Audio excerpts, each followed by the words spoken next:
Kim said, is it time? It's time! It is the Hello, time. everybody. Welcome all to Tuesday night with Buff and Kim. I am Kim, and this is Buff Del Campo, the namesake of the channel. You found the Buff Del Campo channel, and on Tuesday nights we stream from our studio, which allows us to have green screen capabilities. Green screen is a magical thing. It lets us be little. It lets us travel through time. And The dino room. it lets us check out Marketplace and other Google type things. It also, if you didn't know, this is going to mostly be Buff Del Campo's email. So you can send and I have some email. pictures. Man, you got a lot of pictures. I got huge emails already, there might which is still really be good. time if Hey, you look have at a this. specific picture you want to send. I thought, because the Mexican spec said trucks are kind of boring because they didn't change them very Boring. much. So I put up one that was really unusual. And look, JB says, Powell, rare? Yes, it's a Powell, and it is rare. Pow. And he knew what that was, man. They made them for 2 years in Compton, California, in 1955 and 1956. Unusual truck. So it's straight out of Compton? Compton. It's out of Compton, California. Well, if that ain't... It used That to ain't be a, kind of a an thing. industrial center. All right. So a bunch of people got in here on the ball, right on time. And for that, I award points. And the point system, look, I don't got a database or a spreadsheet. I award you points, and you keep track of your points. How am I supposed to keep track of all these people and their points? I know you can count. Just keep track. I trust you, right? Yeah, but there's a couple of people in here got like 38,000 points, and you've never awarded those. I don't know what happened. I think that might be unverifiable. Unverifiable. We'll okay. see. But the chat is moving, so I want to hurry up and read off the names I'm sorry. and award the points, and then we can get on with the show. Or this is getting on with the show. Lester LeSabre was in here first. He's getting 6 points. Inspector Bruce, Mo Parquet, Mark Sauvé, Faith, Mexican Spec, Hippie Long, JB, Johnny C. Wow. I know. Yes. All of those people, if I just said your name, you get 5 points. Wow, You are 5 points. Well, That's good. I usually when I'm absent, if I'm not here, I award double points. But they get I'm a little absent-minded today. 10 more So awards that's like kind that? of the same, so double points. 10 more awards like that? Yeah. No, 9 more. They could have the Subaru. Subaru's only 50 points. But they have to come get it. With my photographic memory, that's right. I remember I saw a picture once. I saw somebody here. I'm gonna do it on my computer because that's why I'm staring over here, because I'm looking at all my emails and everything coming in. Mexican Spec who was it? suggests that you show his over the stream, so spread them out, not one right after another. Somebody in here commented. Sometimes it's hard to do that because he keep them organized. How he organizes. I wanted to say welcome somebody here because I responded to a comment just before the show, like a half hour ago, and it was somebody named 51FS, which is his handle. He had another name, but I don't remember what the name was because I see handles. 51FS, and I invited him to come to the live, and he's here. So welcome, 51FS. It's always nice to see new people in the chat. And we make friends. There's lots of other streamers here. Mexican Spec and Mo Parquet, and there'll be other people in here who stream and make YouTube content and especially love their cars. There's some Mopar people, some Ford people, and just various other, fighting divisions, different championship divisions. He said someone said that they made ice cream trucks, was why they were making these. No. Were they They ice didn't. cream They truck were not. makers? They were. Oh, These he were. asked if they No, were. they made pickup trucks, but they tried to do it on the cheap. This was in 1955. They started this. They took 1941 Plymouth sedans, took the bodies off of them, cleaned the chassis all up, made everything nice, used the inline flathead Plymouth engine, and they built these trucks. They're basically flat sheet metal. They do have some pressed parts, but they made them for 2 years. I don't know how many they made, a couple thousand of them. They also made a station wagon on the same body, and I have some pictures of that too. But so anyway, Josh Homan is here. Welcome in, Josh. it was a 2 year deal in Southern California. That's I nice. remember seeing a few of them around. Yep, JB said, "Yep, Powell also made wagons." They sure did. I'll bring up a wagon here in a little bit. Mexican Spec is stuck eating a bunch of candy because he didn't have enough kids come visit. Sorry. That always happens. Okay, so now I'll get on to the ones like JB sent in some pictures. They're always your old favorites of the. I'll make us a little bit smaller so you guys can see some of these pictures. So we can see. We like to put them up as we go, and we'll talk, and you guys know. You can see that's at a dealership. It's a Went back in whenever year that was. I don't know what year is that truck. I don't know what year those trucks are. Yeah, he says, Mark Sylvester says, I could see the windshield is flat as well. They were. Everything was just, I think the front grill was stamped out and the roof was stamped out. I think everything else was no compound curves. So anyway, I'm sorry. I interrupted with some nonsense. Ordered a transmission dipstick tubing boot. You got to have a boot? They usually just go in there with an O-ring, which is well, unless you got the one from John Cope, which is the one that's not going to come out. Yeah, that'd probably be better.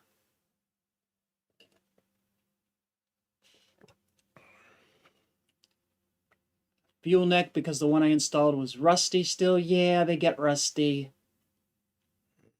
I was doing it all wrong.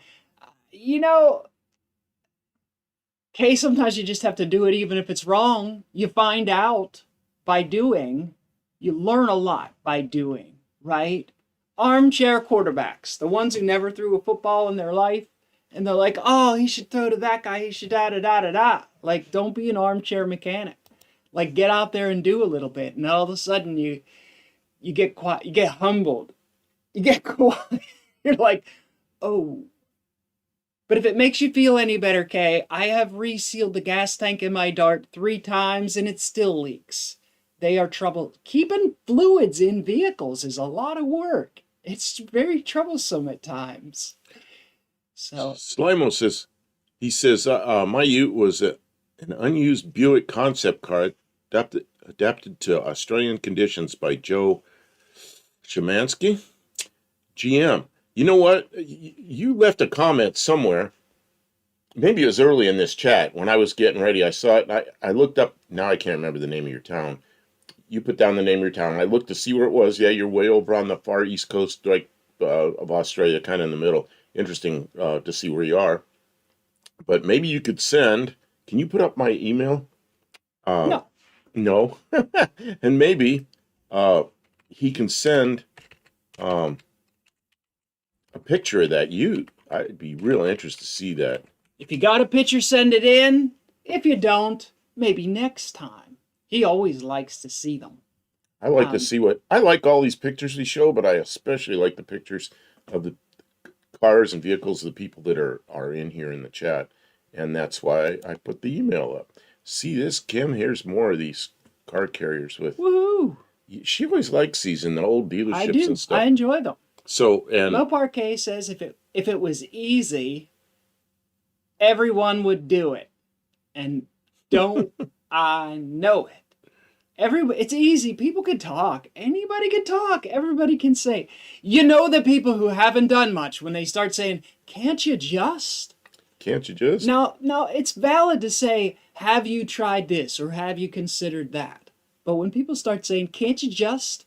They're just spitballing. They don't know. They don't know. Daniel Morrissey from Petaluma, California. Good evening. Mexican Spec says, I don't have the stomach to load trucks like that on a truck like that. There's not much room for error. Look at that one on the top. Can you imagine backing that thing That up guy's there? a pro. That guy's a pro. He's got some kind of things that he backs up against. Oh, I'd be looking man. outside and going like, ooh. Can you imagine? I hope I don't get crooked on something. I wouldn't even want to drive down the road with a truck on the roof of my truck. Are you driving down the road and looking up there at the gas tank? Oh, jeez. No, the gas tank's up in the back of the seat, isn't it? The stuff these guys did. How do you get it off of there once you get somewhere? You got to unload everything else first. Oh.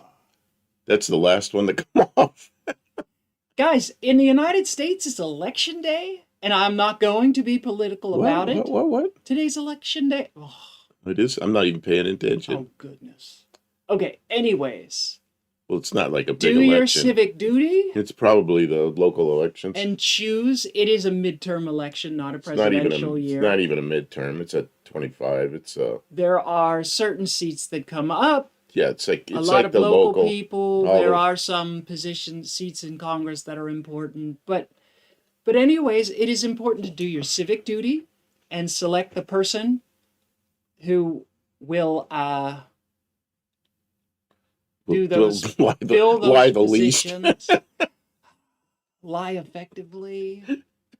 Okay, that's enough politics. I don't know. I just know that that's a thing in the news, and that although, yeah, you don't have to pick a side to know that it is election day and that it is our civic duty to choose the people who will act in the leadership roles and then support them year round.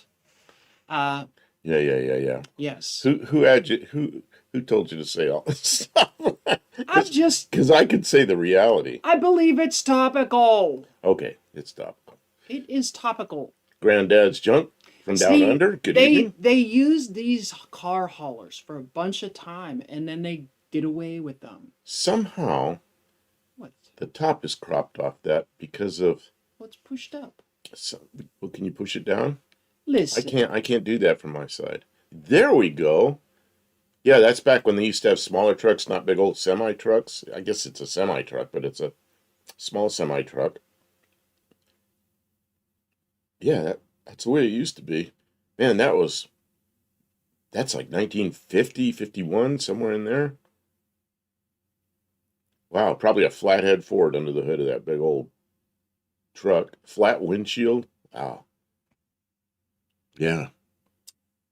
Johnny C. said they only had one item on the ballot, and it was that Proposition 50. Is that a California ballot initiative? I don't know what it is, because it's not in my state, so I have no say in it anyways. I know it's a thing. If you want, I got an oil bath, small waterfall from a transmission today. After it was done, I said aloud, "This is for Kay." You know what we did today? Do it for Kay! Hippie long, we were eating pistachios. Thank you. Yes, thank you. Sense pistachios. I think we're on our 4th or 5th bag of them by now. Yeah, Slimo says, I don't know how to pronounce it right. Tari, 3 hours drive north of Sydney. The 1/8 mile airport drags are like no-name nationals, good engineers in town. You know, that sounds cool. Let's go. Oh, yeah. It's warming up down there while it's cooling off here, you know. Yeah, Welcome in, Granddad's Junk. He says it's so hot today he had to come in for a break. Wow, yeah, you guys are running into springtime, and we're like, you know, days are getting short, getting colder, running the heat.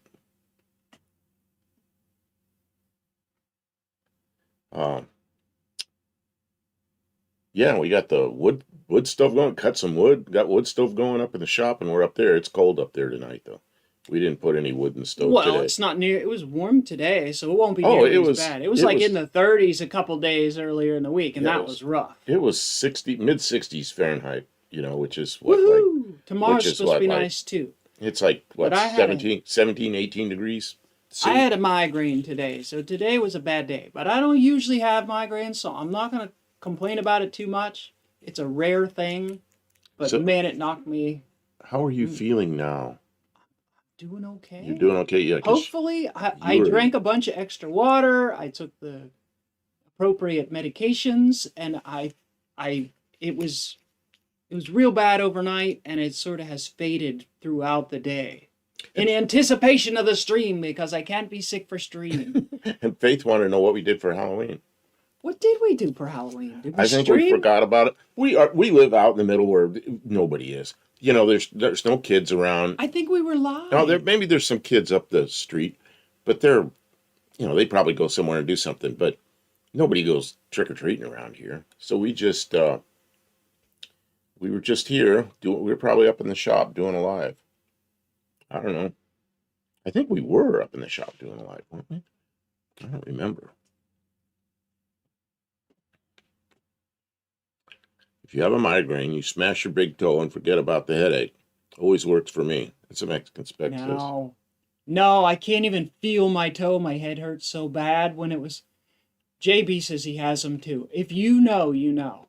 Migraines are not like regular headaches. They knock you down. They're awful. They're unbearable. You can't do anything but hold your head. And I couldn't even fall asleep for many hours because it hurt more than I could sleep. But it is goner now. Like, I feel so much better. I do feel a little exhausted from trying to sleep it off. But Westilla Saber. I bought eggnog at Aldi today. You made me think of it. we did drink a little bit of eggnog. We drank a little bit, and then I want to stretch it further. I'm gonna get some eggnog. So I put about this behave much for a minute. eggnog, like about a half inch of eggnog, and then I poured generic 7-Up on top of it, and it foamed up. But man, was it good! And I didn't have to drink a lot of it. Johnny C, I still have a bucket of candy left. I've had years like that. I'm gonna bring it in so I can see the nog.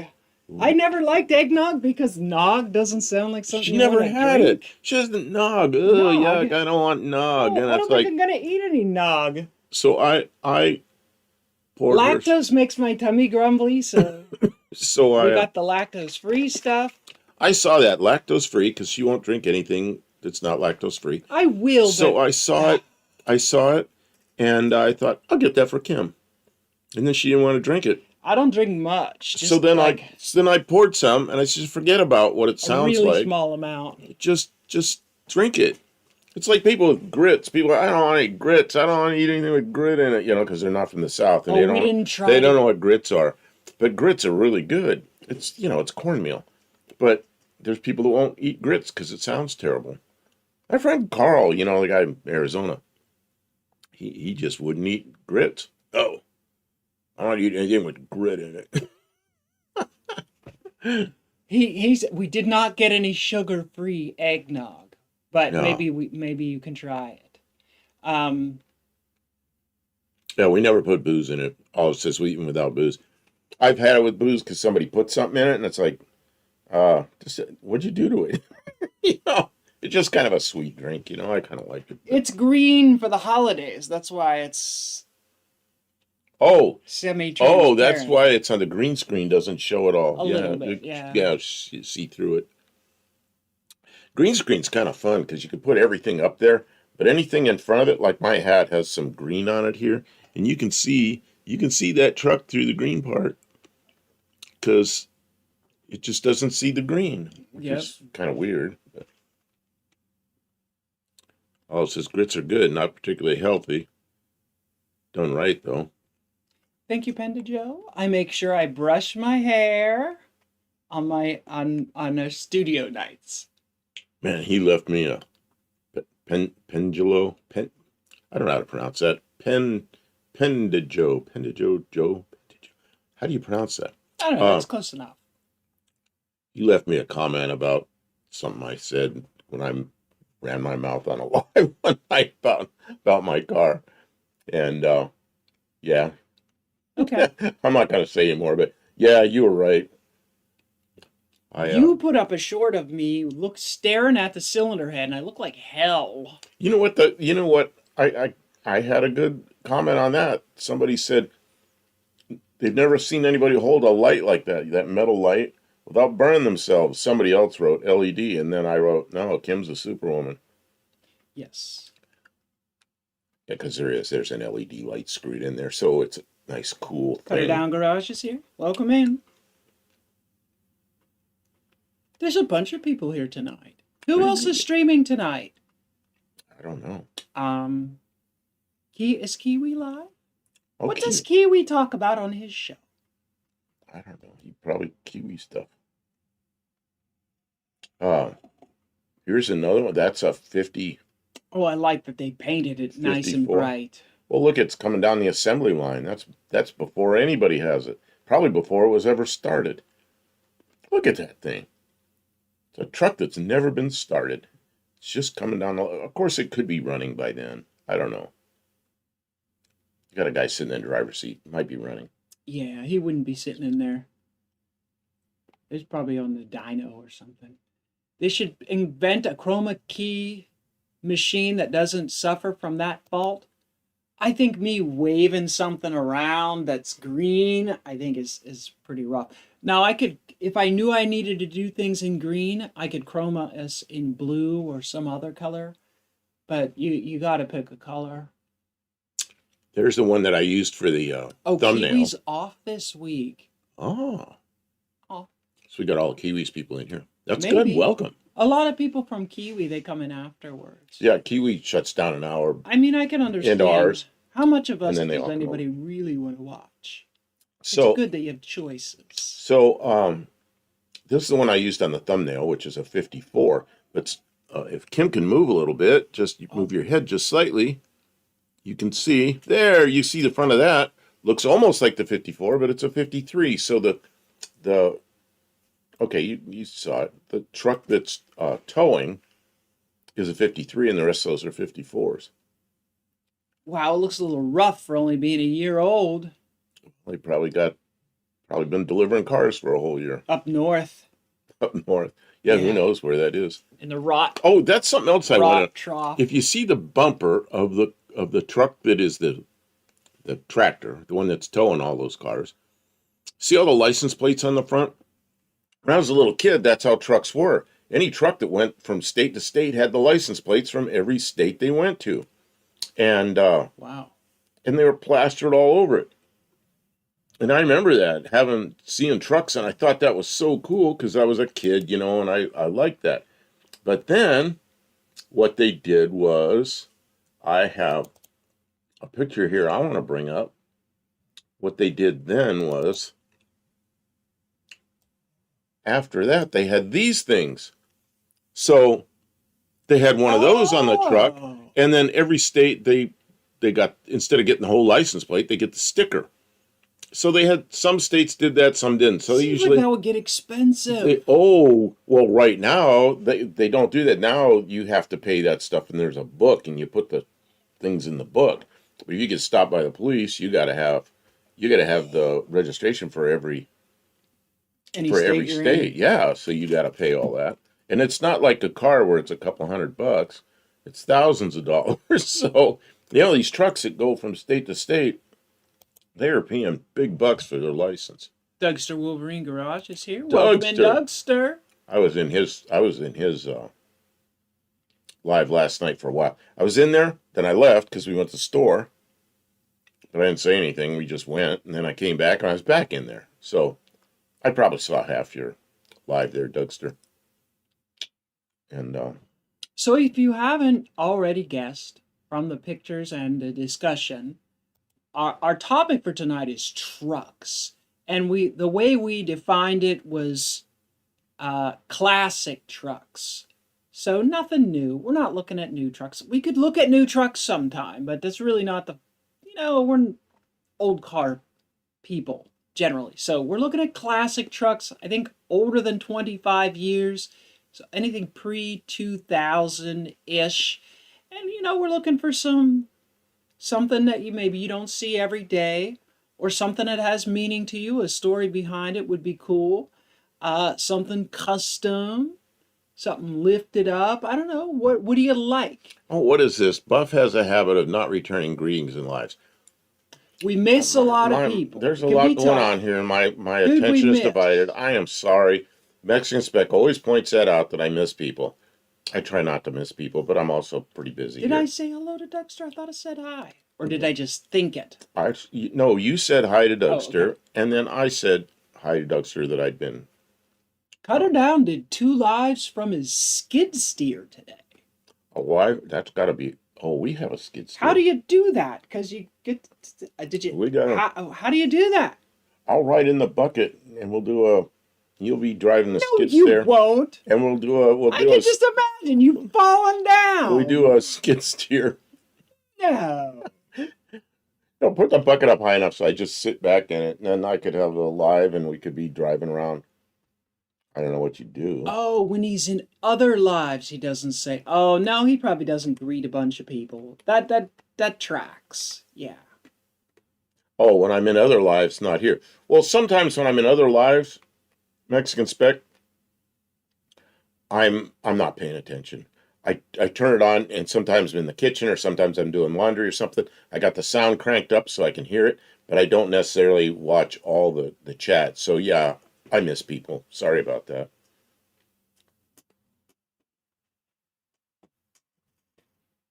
And look at this, GMC trucks on a car hauler with a GMC truck pulling it. It's kind of a rough picture, but Seems appropriate though. yeah, that's like 1968, 7. I don't know what year that is. Got the small window? I don't know. Square bodies. Square body trucks. Boy, they look new in that picture. You think those are new trucks?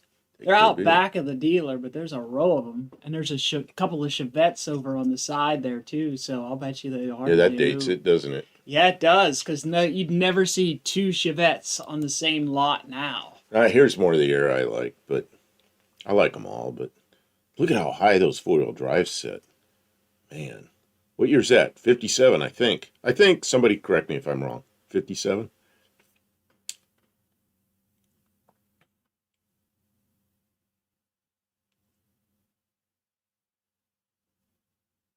They are factoring them up, huh? Cutter Down said he likes those chrome grills on the. I'm gonna go back to that. Oops, that one. Is that the one you're talking about?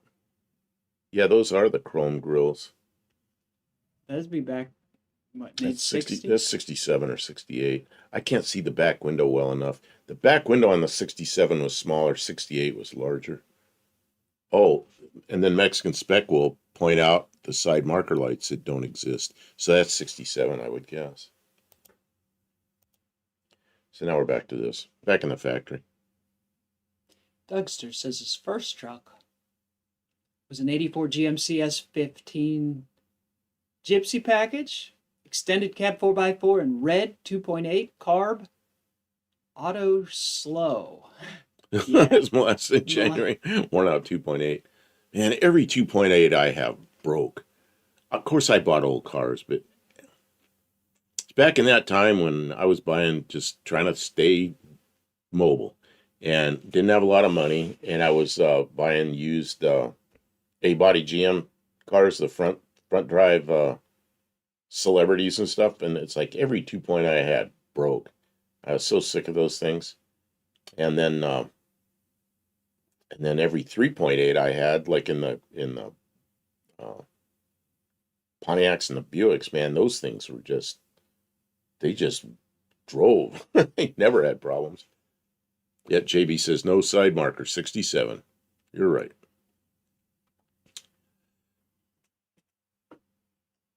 Mexican Spec said Chevy dealer in 87. That all those trucks we got were square bodies. That body style came out when I was 6 years old. Oh yeah, you're a youngster. Some people would think so, some wouldn't.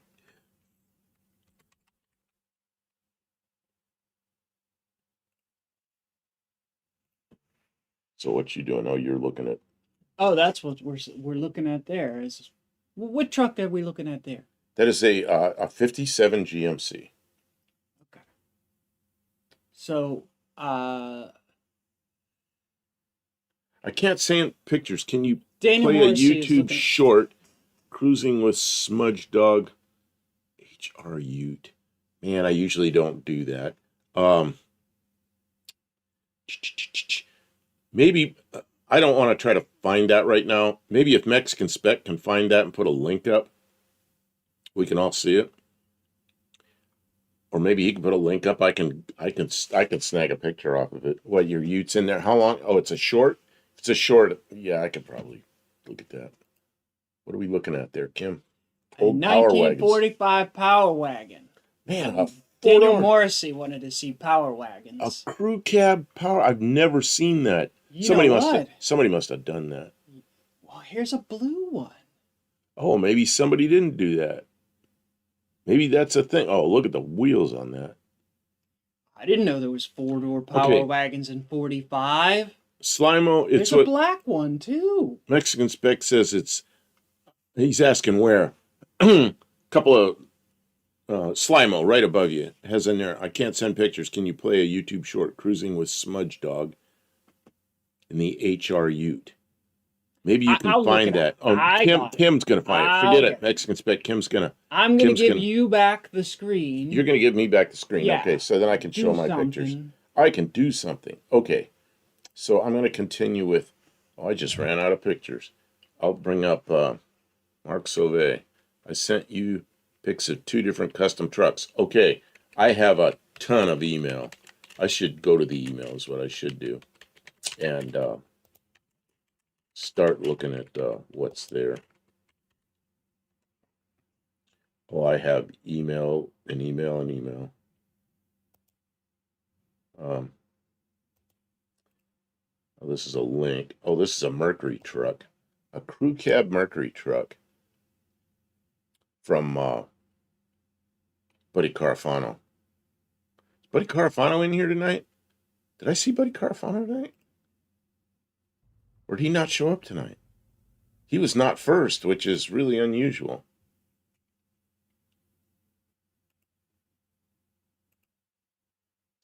Mm-hmm. Do you guys see the carry-all I posted, the black one? Man, I'm not sure. The black one. Is there a black one? Was it a Ford?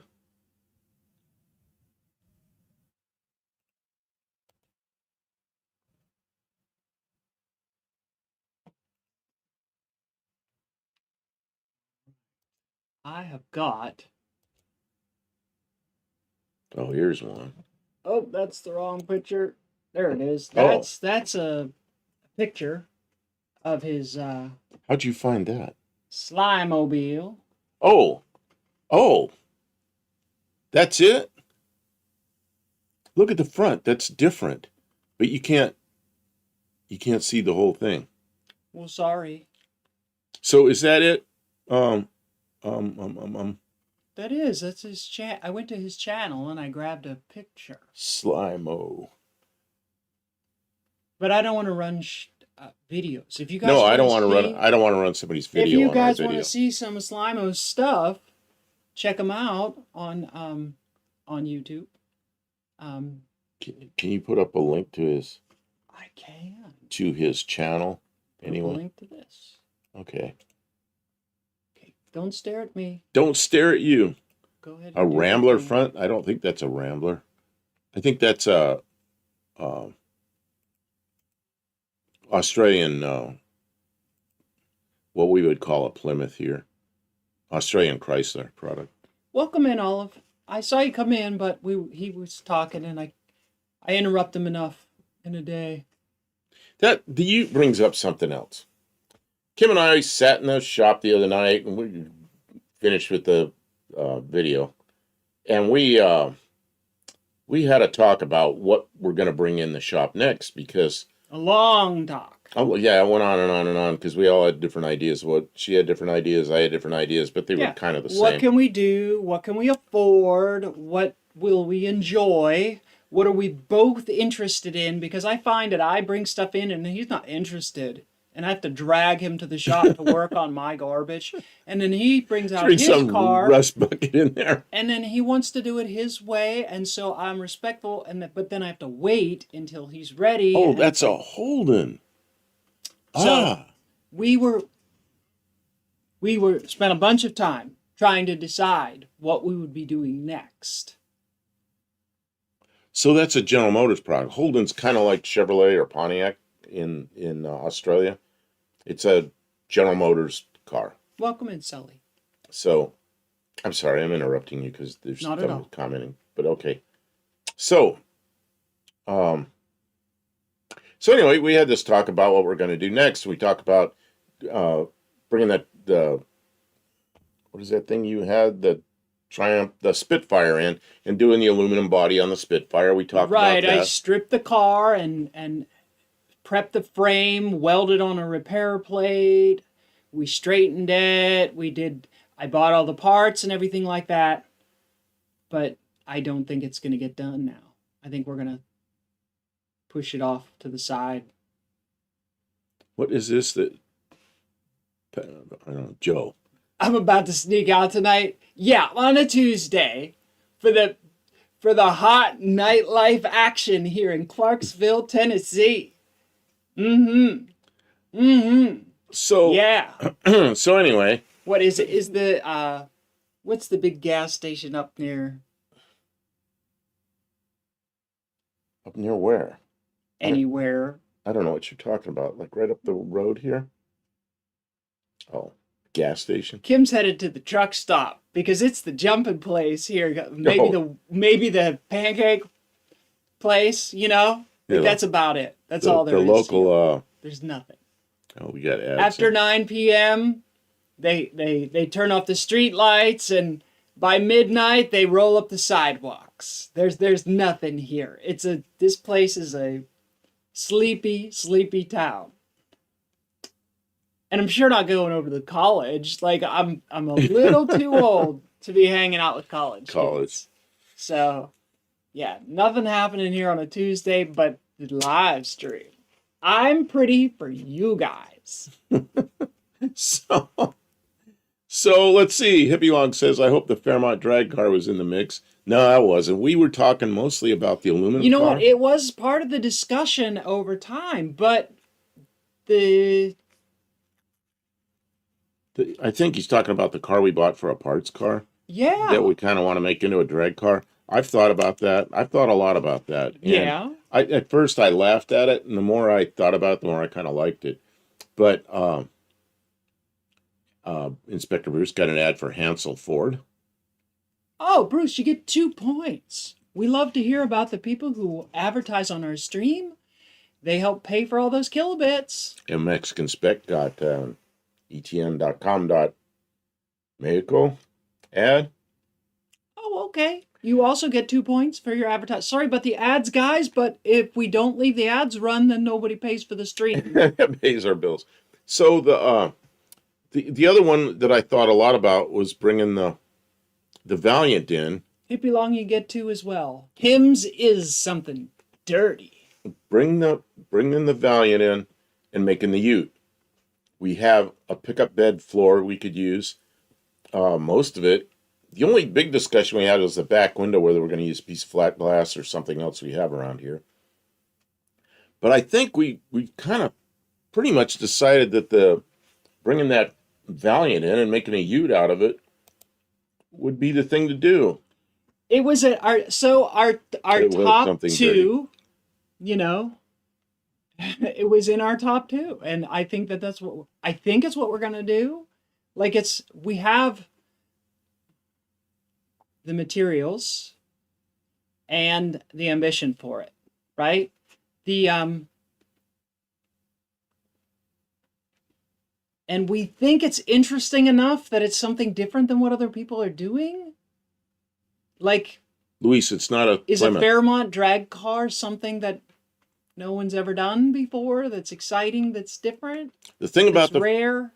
The Fairmont drag car, that's going to take some money. And, yeah, it is. How come? Because I'm going to have to build an engine or put the Chevy in it, or it's going to run into some money.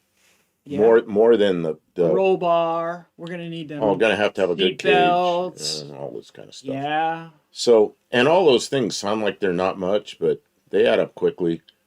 You know, and we're on a budget, so the good thing about the Valiant, it's a running, drivable car. It's a car we already put an engine in. It's got a really good transmission in it. It's fresh engine. It's got all new gaskets and Yeah, it's a rings and pistons in it are new. yeah, it's a good engine. We already spent the money, So and then we set it aside, and where it just sits. now it's going to be will it run. It's like a catch pan underneath the tree. So it says no. Whatever drops out of the tree gets caught on the value. No replacement for displacement 460. Well, you know what Dallas Brown did? He's got that, what is it, 427 cubic inch small block Ford. You know, it's a cleaver. It's a Windsor small block, 427 cubic inches, cleaving heads on it. I mean, that's a fast car. But there's a lot of money in that engine, you know. And I don't really have the money to do that. Name the Fairmont Drag Park Cut and Buff. Let's see. Did the U.S. have Ute version of your Dodge Dart? No. The only Utes we had were the Ford Rancheros, Chevy El Caminos, and then later, Chrysler had the little front driver. What did they call that thing? Rampage? Rampage. It's a little front drive, little tiny. It was like the Daytona with a bed on it. It was a cute little thing. I almost bought one, a new one. And the salesman, I knew the guy, he talked me out of it. He goes, don't do that, don't do that. These things don't haul any weight. Well, I had radiator shops, and I wanted to just deliver radiators and gas tanks. And that would have been a perfect size car for deliveries. But that's when I got into the Pintos. I went out and I didn't buy a Pinto, I bought a Bobcat wagon and made it into a little van, you know, and ran it. Ran it instead. It was inexpensive compared to buying a new car. Hippie Long says, I bet you can use a Mitsubishi truck bed. And yes, actually, you have a bed. The truck bed that we have is that. It's a Ford Ranger, and the Ford Ranger and the Mitsubishi were the same truck. No? The Mazda. So it's a Mazda truck bed. So Ford Ranger. So we've measured it, and it'll be perfect. We'll have to shorten it a little, but I mean, maybe better than adding on to it. Adding on to it's never fun. It gives us an excellent base to work with. The biggest problem with the Valiant is the hump over the back axle will put the bed very high. But that's kind of how they were. Yeah. Tavo, who's not in here right now, guy from Australia, sent me he sent me drawings and pictures of his car with dimensions drawn in and original drawings, because he was a parts guy, original drawings of Utes with the dimensions all in them and everything. So I got a real good idea what's going on. I'm not going to try to clone it exactly. I'm going to make it close with the stuff we have and try to do a nice job on it. Not a real hack job with, I've seen a couple of channels.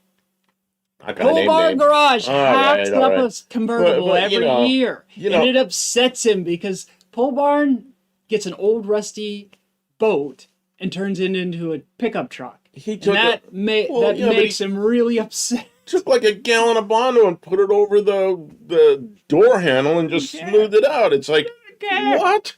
He doesn't care. That's all he's trying to do. No, we're not going to enjoy your project. We're not going to do something like that. Pick a level of good that you want it to be and do it. And don't be ashamed of your choices. It's not going to be sitting there, with TIG and hammer welding and everything perfect with no filler in it.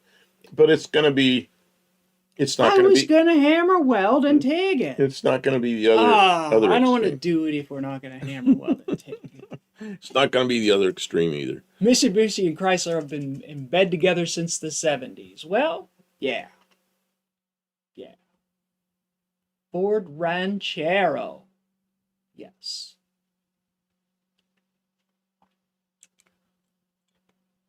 Self-tappers and license plates? Yeah, that's Pole Barn Garage's thing. They got to do something like that every once in a while just to appease their base. I can't even watch stuff like that. The thing about it is it's fast, and YouTube loves things that happen quick. Oh yeah, they built like a Ranchero in one episode. Look what we did in 2 hours. It's entertaining to hack something up and do something that They most they had people it would not do. they had it done before the Bondo was cured. Right. They were painting it before they sanded it. You know, they just, No, I want to make a. how It's not going to important be. is it? I'm not going to make a show car. I want to make a driver, something we can use for years as a pickup truck, and it'll look pretty good, you know. And Mexican spec won't watch him. See, I won't watch him. He doesn't care. No, he does not care.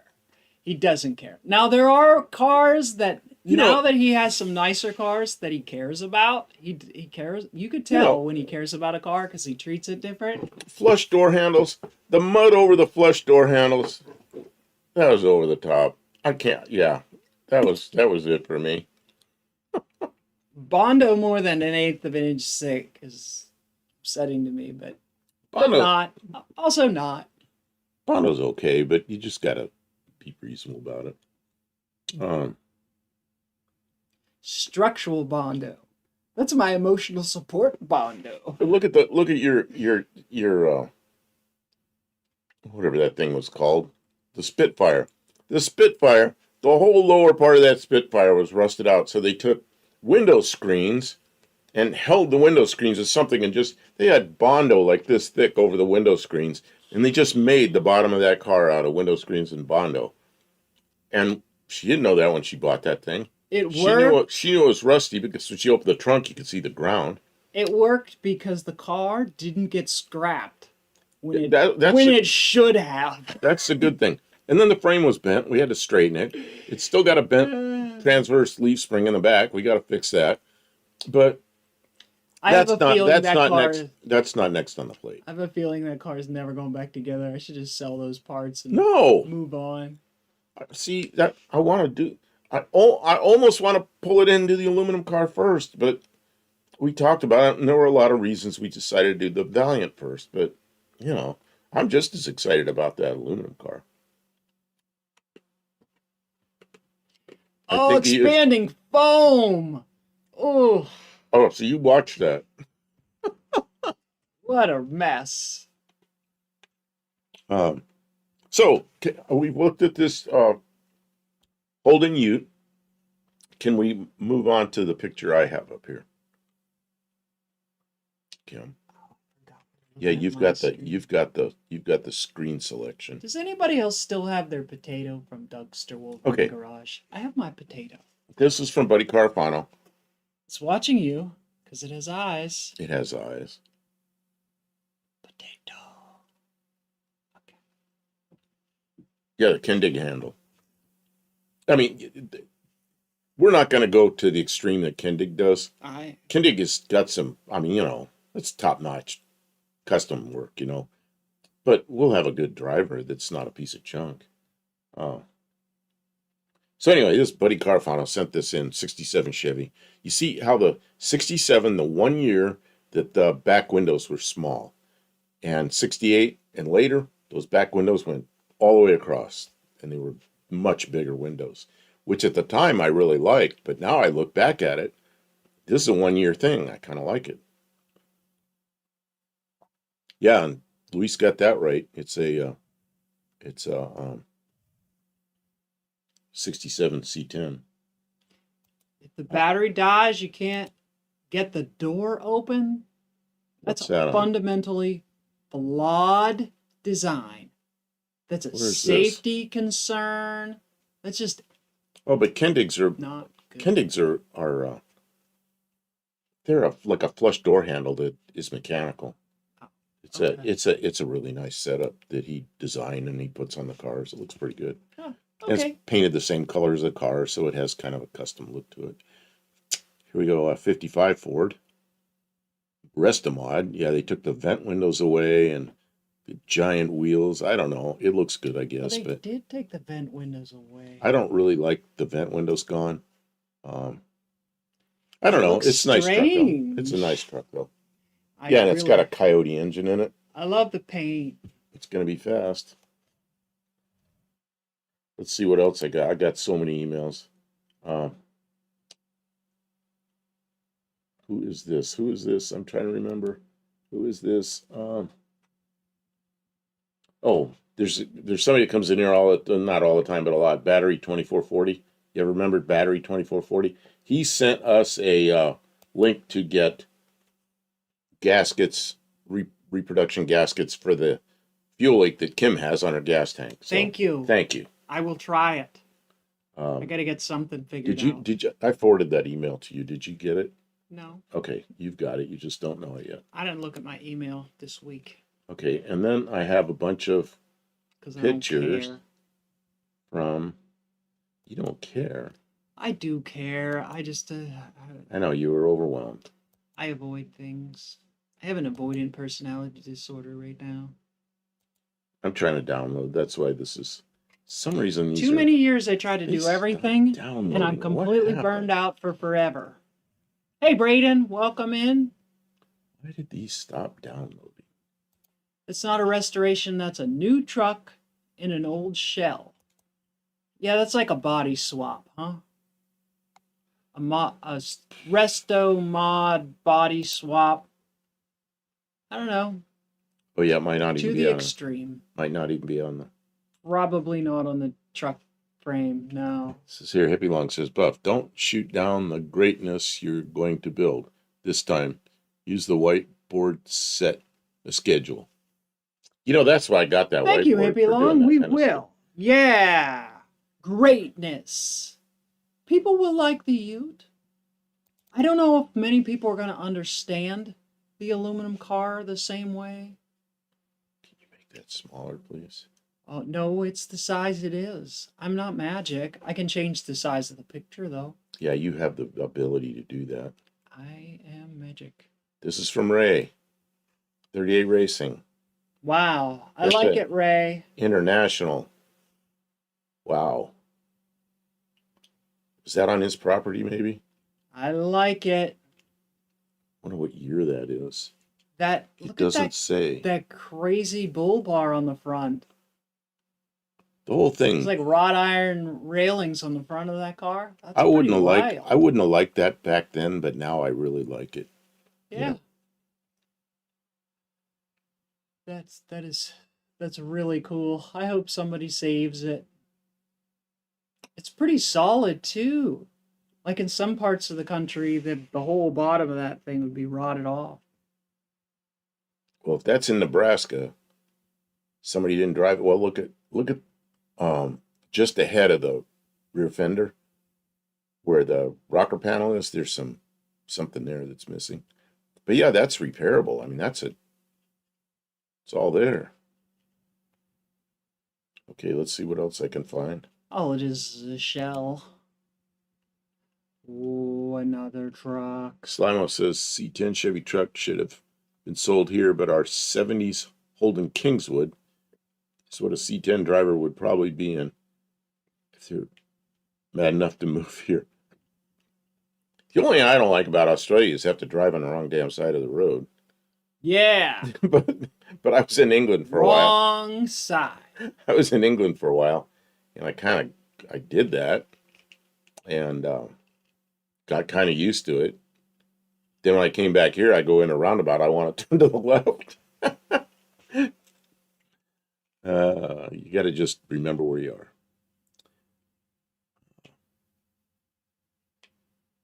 So let's see. What is that? What is this? What are we looking at? I think it's a truck. Yeah, but I don't know what it is. Okay, everybody's trucks. Pretty old because it looks like more than a 1 ton or better, and it's only got 5 lug nuts on the front axle, so you know it's old. It's something Ray sent in. Oh, Buddy Carfano's here.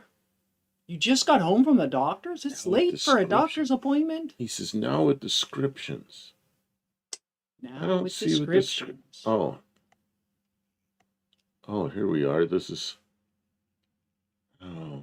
Barracuda says it's the sensible side to drive on. Even if it is wrong, he thinks it's sensible. If you're in Australia, it's very sensible to drive on the left side of the road. That's true. Because everybody else is going to be. Hopefully. I haven't driven many right-hand drive cars. In England, I drove a big Mercedes station wagon that we had 4 Americans packed into. Drove that thing around.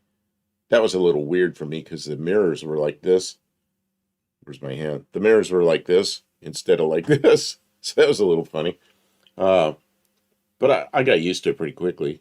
And then in the U.S., I drove a Lotus 7 around that belonged to a customer of mine, and it was fun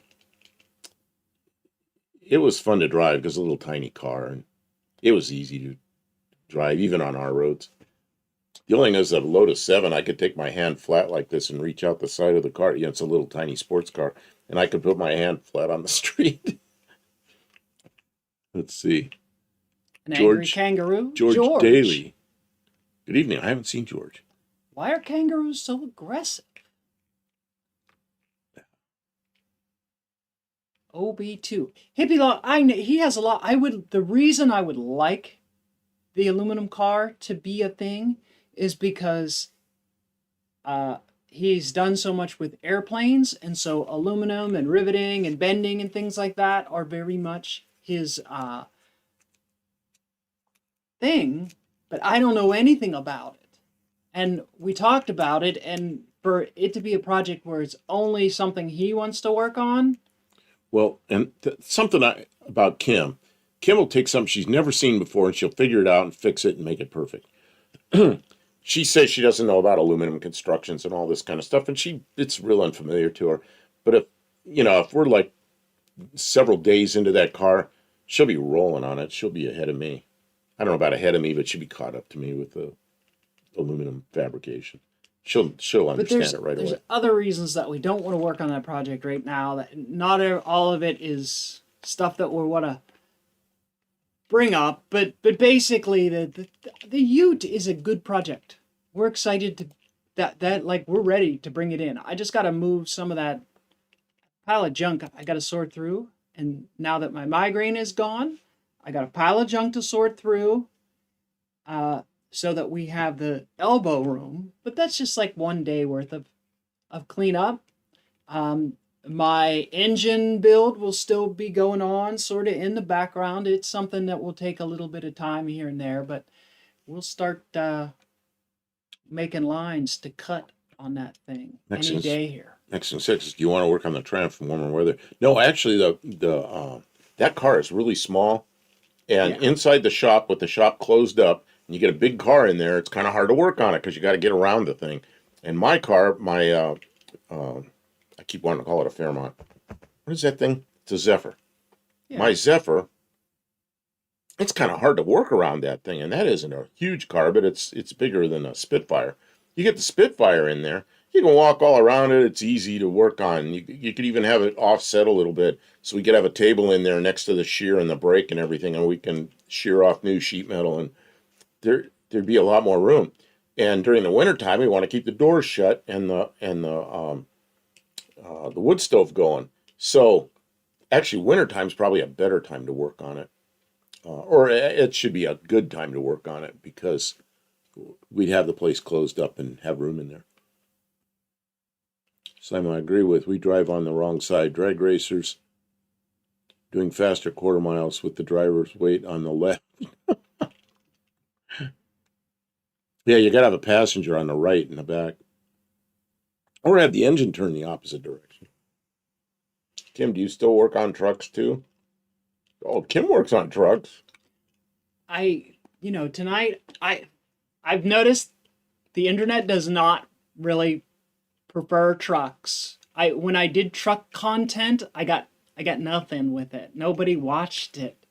Well, I've done some truck videos. Do you consider the what's that last thing you did? The Bronco. Do you consider that a truck? No. Oh, I consider that a truck. No, that's four-wheel drive. Because that Bronco stuff, man, that's good. That's good People videos. like the Bronco, yeah, but no, that's not a truck. Pickup trucks like this right here, I love this truck. This is so cool to me, but for YouTube content, no. And not everything I do has to be for content, so I'm starting to not care as much, and then I'll just do what I want. But yes, I absolutely still work on trucks. I've got I wanted to take pictures, but I didn't because I had a headache. But I have a 94 Dodge Ram. So it's the first year of the second gen Rams, and it's got a Magnum 318, and it's a short bed single cab. It's really nice. I really like it, and it has been. I did a revival on it a while back on a video, and then it just kind of sat. It needs some wiring. It doesn't need a lot of work to be roadworthy, but we can't register any more vehicles. We don't. It's expensive to register vehicles, so we just have to drive the ones that are going right now. So I'm trying to wear out the van, but the thing just keeps going and going and going. That van won't quit. So I just keep using it. But that's why I bought that truck. The big truck was to replace the van that hasn't needed replaced. And then I have the Dakota pickup, and I want to do some work on that. The 318 might go in the Dakota. 318 might go in the Dakota. That would be interesting. So those are our trucks right now. They make a burnout The vehicle. other trucks that we have are definitely just parts vehicles. So, all right. I'm sorry for talking. Well, and here's this International again. I noticed something on this that looks really strange to me. Look at the drip, the gutter. Yeah. It looks like it just pours into the driver's area. Yeah, that sounded weird. But then is there another gutter around the driver's? I don't know. That's really strange looking place for a rain gutter. Well, that's where they crimped the roof, so I guess they had to put it there. That's got a neat sort of swoop. Yeah. I don't know what year that is. It's old. Lots of new Dodge Rams around here. Oh yeah. They're big. Oh yeah, spell correction. Somebody's got a Dodge. George has got a 02 Dodge Durango.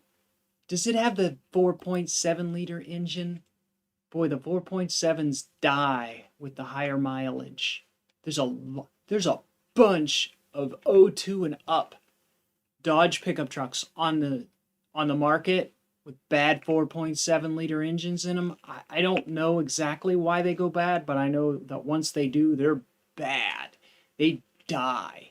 And then the truck is worthless. They're just giving them away. You can get them super, super cheap. So, I don't know. Someday if I ever need another truck, I'll buy one of those and yank it out and just devolve it into a carbureted truck with a 318 or something in it. And then you see this Studebaker truck. This is also sent in by Buddy Carafano. But in the back, the wood on the back has, look at this, the Studebaker. I just happen to have my Studebaker shirt on with the big, where is it? The big S. Oh, I can't do this. It's all backwards. The big S. So it looks like Studebaker, except for the big S. And you see that truck has the big S Studebaker logo on it. It's kind of cool. I'm going to pull some of these down. George, just keep after your maintenance. Do not neglect your vehicle. Make sure it gets frequent oil changes and don't abuse it, and it'll be okay. A lot of people abuse vehicles, and the 4.7 apparently does not endure abuse well. You know, you could just whoop on the old, like an old 318. You could just abuse it for forever, and it didn't make enough power to hurt itself almost. And then the Magnums were really strong and durable, and then the 4.7 is just not all of that. It's probably still a good engine. All these trucks that I see with bad 4.7s are super high mileage. There's a bunch of them around here. In the South, things don't rust out, they wear out. People run them 200,000-300,000 miles, and then they're whooped. A rebuilt one costs $4,000. Yeah, that's because you can't get a used one. You have to get a rebuilt one. $4,000 is a lot of money on a truck that's from 2002. Because other things are probably getting worn out. A lot of people just trade them in. What Simon was talking about, his grandfather had a Chrysler Royale in the 60s with a square steering wheel. Remember those steering wheel? They're about the shape of like a TV, the old TV tubes. And that was so cool then. I remember those. I remember showing one of my father. My father's very traditional. Things had to be the way they were. And he just like, and that's when all those cars had the fins. And he'd just shake his head. Because I want him to get a car with fins. It's like, no. George says it has 150,000 miles. And the oil changes matter. Absolutely. A lot of people neglect basic maintenance. And a lot of people, the light comes on, it's overheating, they just keep driving. And then they drive to work the next day. And they're like, well, it still works. And they just keep driving it and driving it. It doesn't have any oil in it. It's low on coolant. They just keep driving it, driving it, driving it. And then it just stops. And then they're like, oh no. Well, it's too late. If they would have done something. You go get some motor rebuild in a can. It's like way too late. Yeah. Then the mechanic gives them the bill. The mechanic opens the hood and is like, this is toast. Ray just got here and we just got finished showing all his pictures. Oh yeah, we did look at your pictures. So here we have. If you have things you want to talk about those pictures, Ray, we could probably bring them back up. Yeah, there was an international panel truck that we kind of liked. This is from Mexican Spec. This is a Nissan. He calls it a '89 Nissan Carryall, which I don't think we had here. I know we didn't have them here.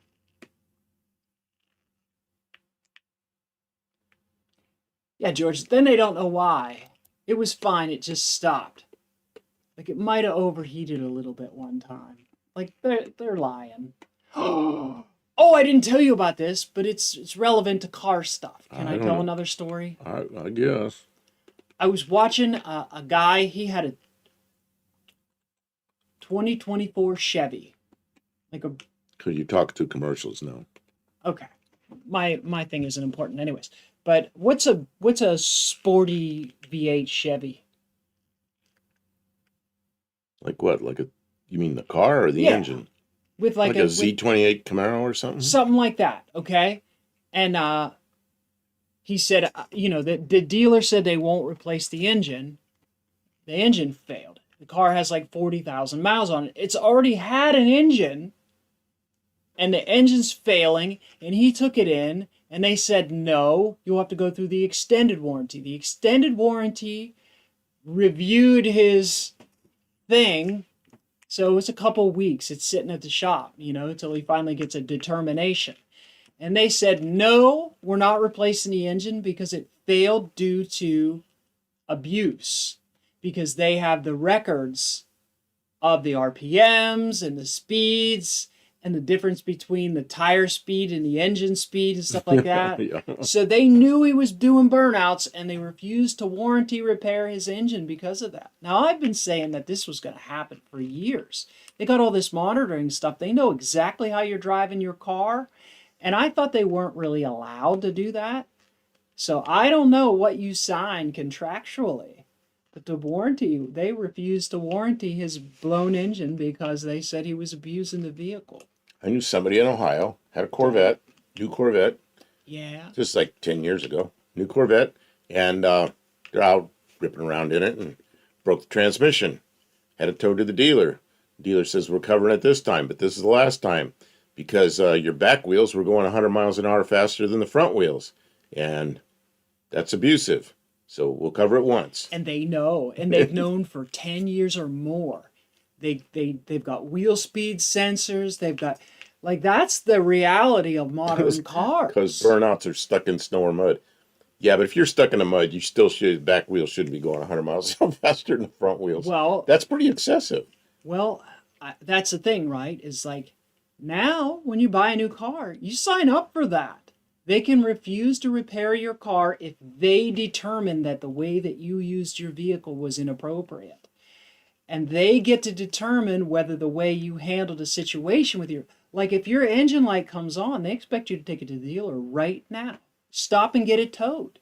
Not drive it around for a couple of days. Well, it's blinking, you're supposed to stop. If it's on, it's set a code that you need to go get it read. If you don't follow the procedures the guidelines that they set out for you, if you don't have proof of oil changes, if you have a history of, getting on the on-ramp too quickly, or whatever, they can just refuse to warranty your vehicle, and you still have to pay for it. You still owe. And what do you think they're going to give you for trade-in for this vehicle with a bad motor?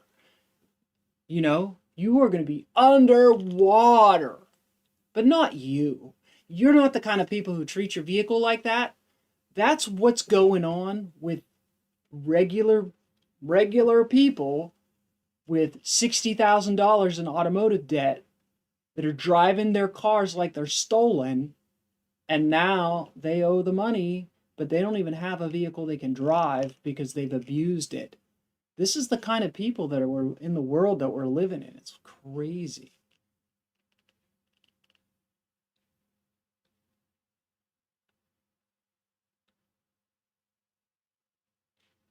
Okay, let's see. I'm waiting to see the rest of what Mark Sauvé said, but Mexican specs. It's not a 4x4. This is a. It says 4x4 on the side. Oh, he says it came in with it's a new Mustang. Came in the next day with a check engine light on, and the code was for engine speed or vehicle RPM exceeded. Yikes. See, I'm surprised. Vehicle RPM, don't they have a rev limiter on those vehicles? Yeah, I mean, I think so, but I don't know why you'd have that. So let's see. This one right here. I don't know. This is I guess a Mexican build. I like the windows on the side, kind of like the that thing you have. I always want to call it a Ranger. I know that's wrong. Bronco? The Bronco with the roll around windows up the top like that. Oh, it does. Yeah. Pay for insurance, and the people deny your claims. Absolutely, that's what they do. But now, if you get into an accident or when it's time to renew your insurance, can your insurance company look at your RPMs and decide how much your insurance is going to cost based on how fast you go and stuff like that? Absolutely.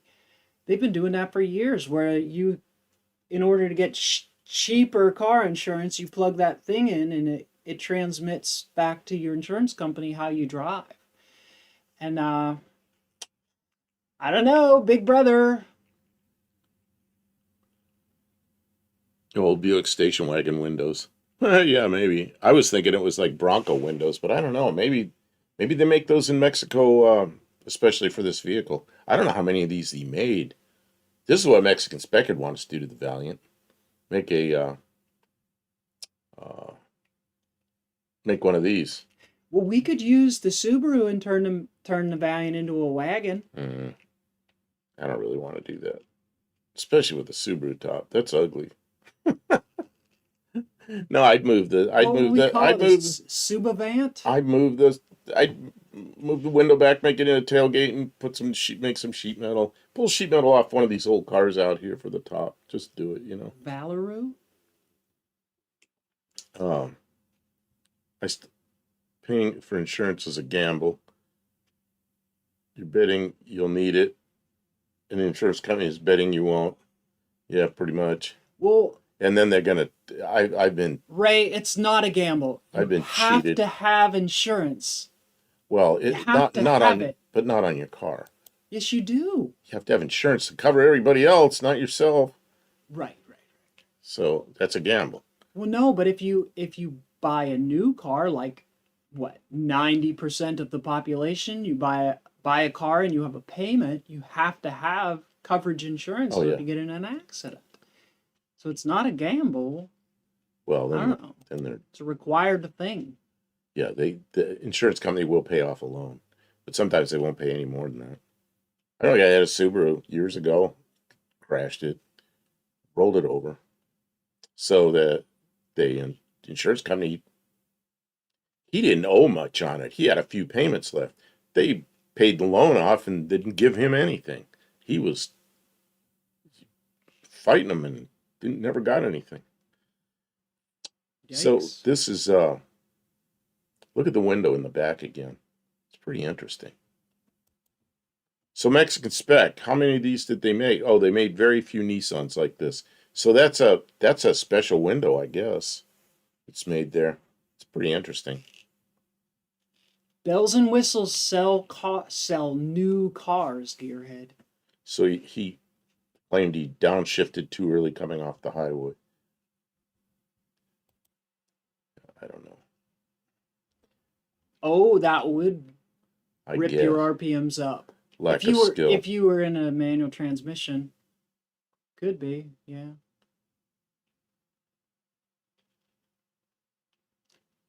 And the other thing is people the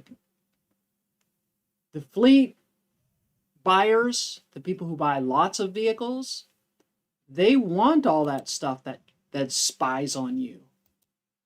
And when you trade in a vehicle, they want to be able to know the history of that vehicle, how it's been treated its whole life. Now, I don't think right now you can buy a Carfax and get that information, but I would bet the dealers can. I don't know. Remember when you could take the battery out of your cell phone? Yeah, them were the days. Nobody does. Nobody puts their cell phone down or leaves it home. The world is a different place. It's just like they said in the sci-fi thriller movies where they said it was going to be, and we were just like, that would never happen. No one would ever allow it to get like that. Now it is. But my old Ute should be EMP proof, but I'm not sure about the electronic distributor.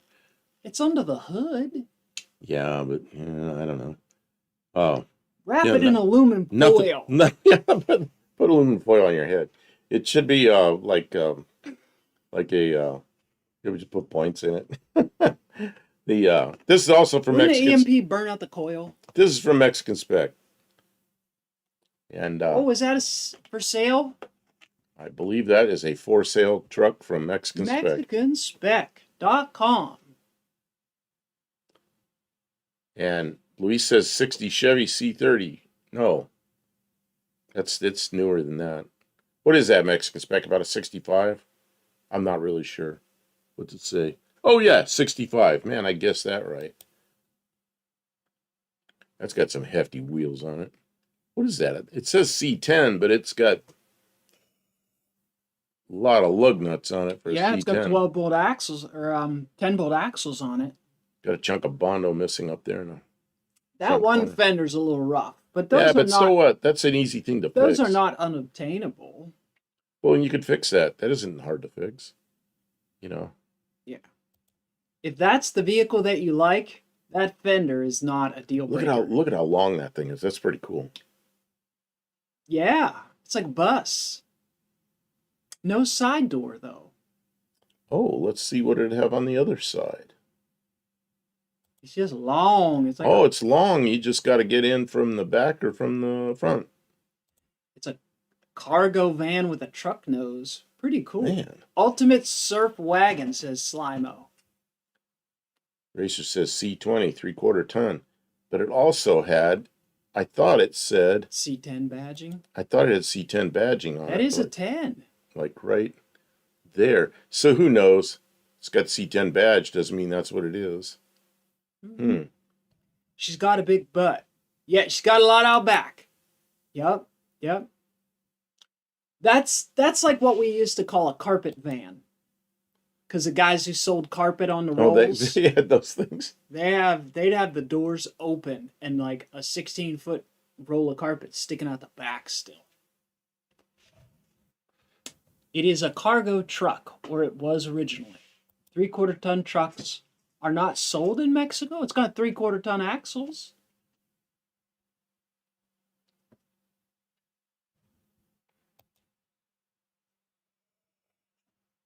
Where'd they get them axles? Got a classic plate on it. Got a little Bondo in the doors, too. But it's just metal. That's fixable.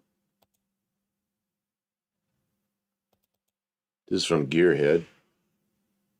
Is that yours? It looks like it's about to start a grass fire.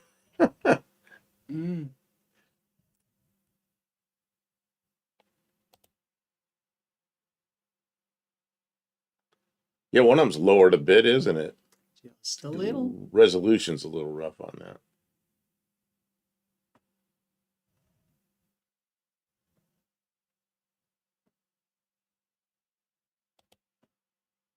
Friends. Chevrolet, friends. It's stuck. Gearhead said that's his buddy's old truck. I have more here from Gearhead. I'm trying to get caught George up. says, do an oil chang. Oil Chang. Oil Chang, okay. It might be Darn changed. spell check. Yeah, spell check will really help you out. There's an AI truck with 6 wheels. Is that an AI truck? It probably is, isn't it? And a giant spoiler. It might as well be. I like the Crowler blurriness. injection.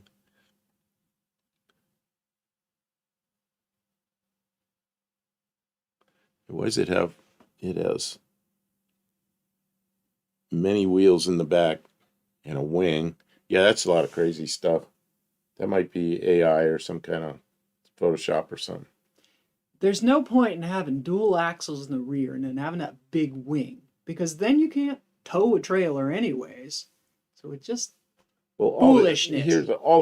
Foolishness. All the aerodynamics of this thing is like, man, it's a brick up front with a wing. And then it's got that air dam up front, you know, the splitter to make sure the air doesn't get under the truck.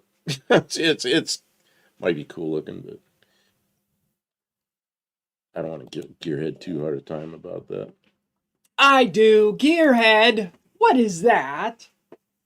Oh, I like that one. Yeah, this is from Faith. This is one from Faith. Kim's leaving. I think she's going to the coffee machine.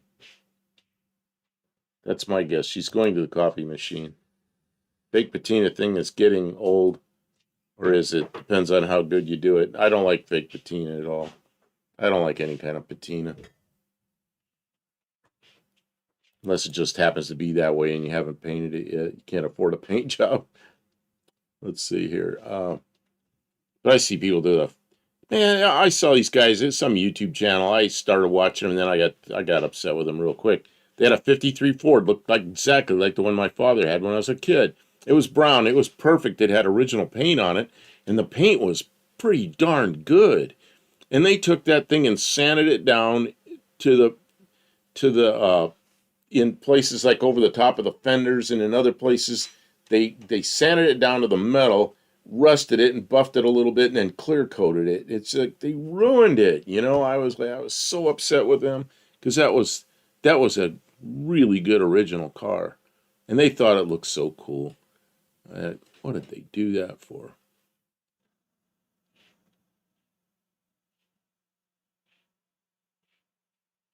So anyway, this is Faith. Faith sent this in.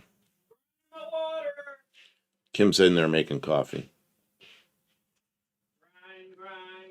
Ray says, all my patina is genuine and earned. Yeah, it sure is. Ray lives out there in the farmland in Nebraska, and he has some cars out there. And he has a 59 Chevy. I think, didn't your father buy that 59 Chevy new, and then you got it, and somebody painted it, and then you had to take all that paint off? Or maybe they primered it, or maybe you primered it, but you had to take it all off, and you got it back down to the original paint. And that's the one he drives to No Name Nationals every year. He raced it a couple of years, and then it turned into his tow vehicle where he towed his truck down there. He towed his S10 down there with it.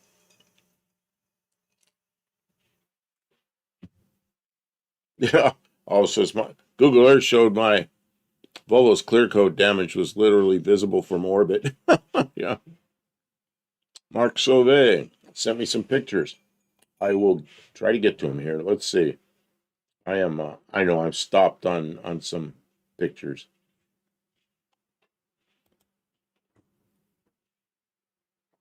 Man, I got a ton of them too. I have other ones from you first, Mark. I'm downloading some of these. They're not coming in fast enough. Come on. Oh, there we go.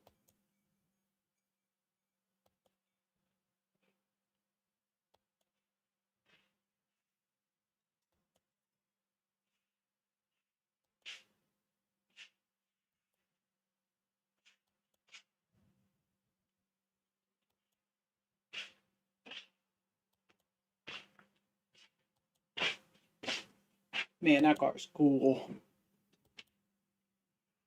I don't know if that paint scheme is perfect or anything, but it's pretty cool. Sure would get attention.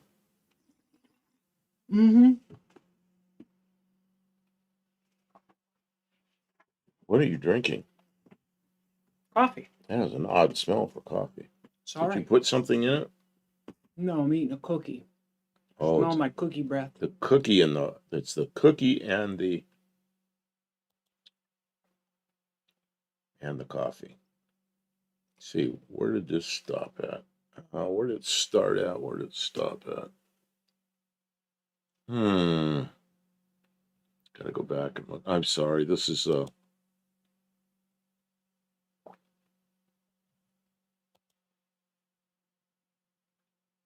for some reason, some of these don't download nicely. I don't know why. I've been having that problem.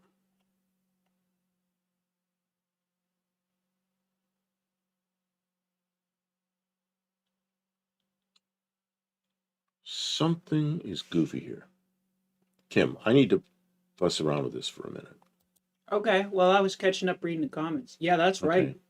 Ray towed his project truck or his race truck to No Name Nationals with his what 59, Mm-hmm. which is pretty unusual tow rig,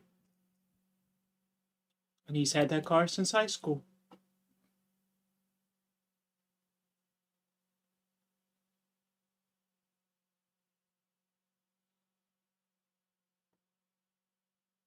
I got 500 more for Kingswood Ute because of Ryan's Plasterworks hand painted doors.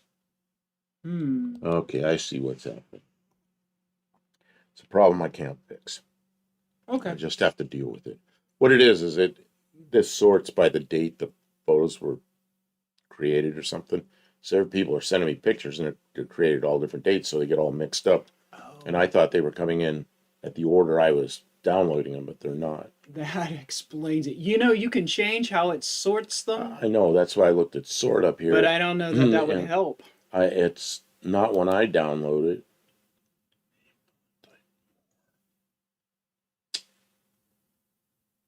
It's date created, not date. It's created. Created's not when I got it.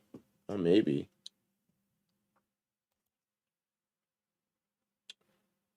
Yeah, it doesn't work, huh? You know, maybe it actually did. It's backwards from what I wanted, but I think it'll work. Okay, so Hey, Stray Bullet, welcome in. what is this?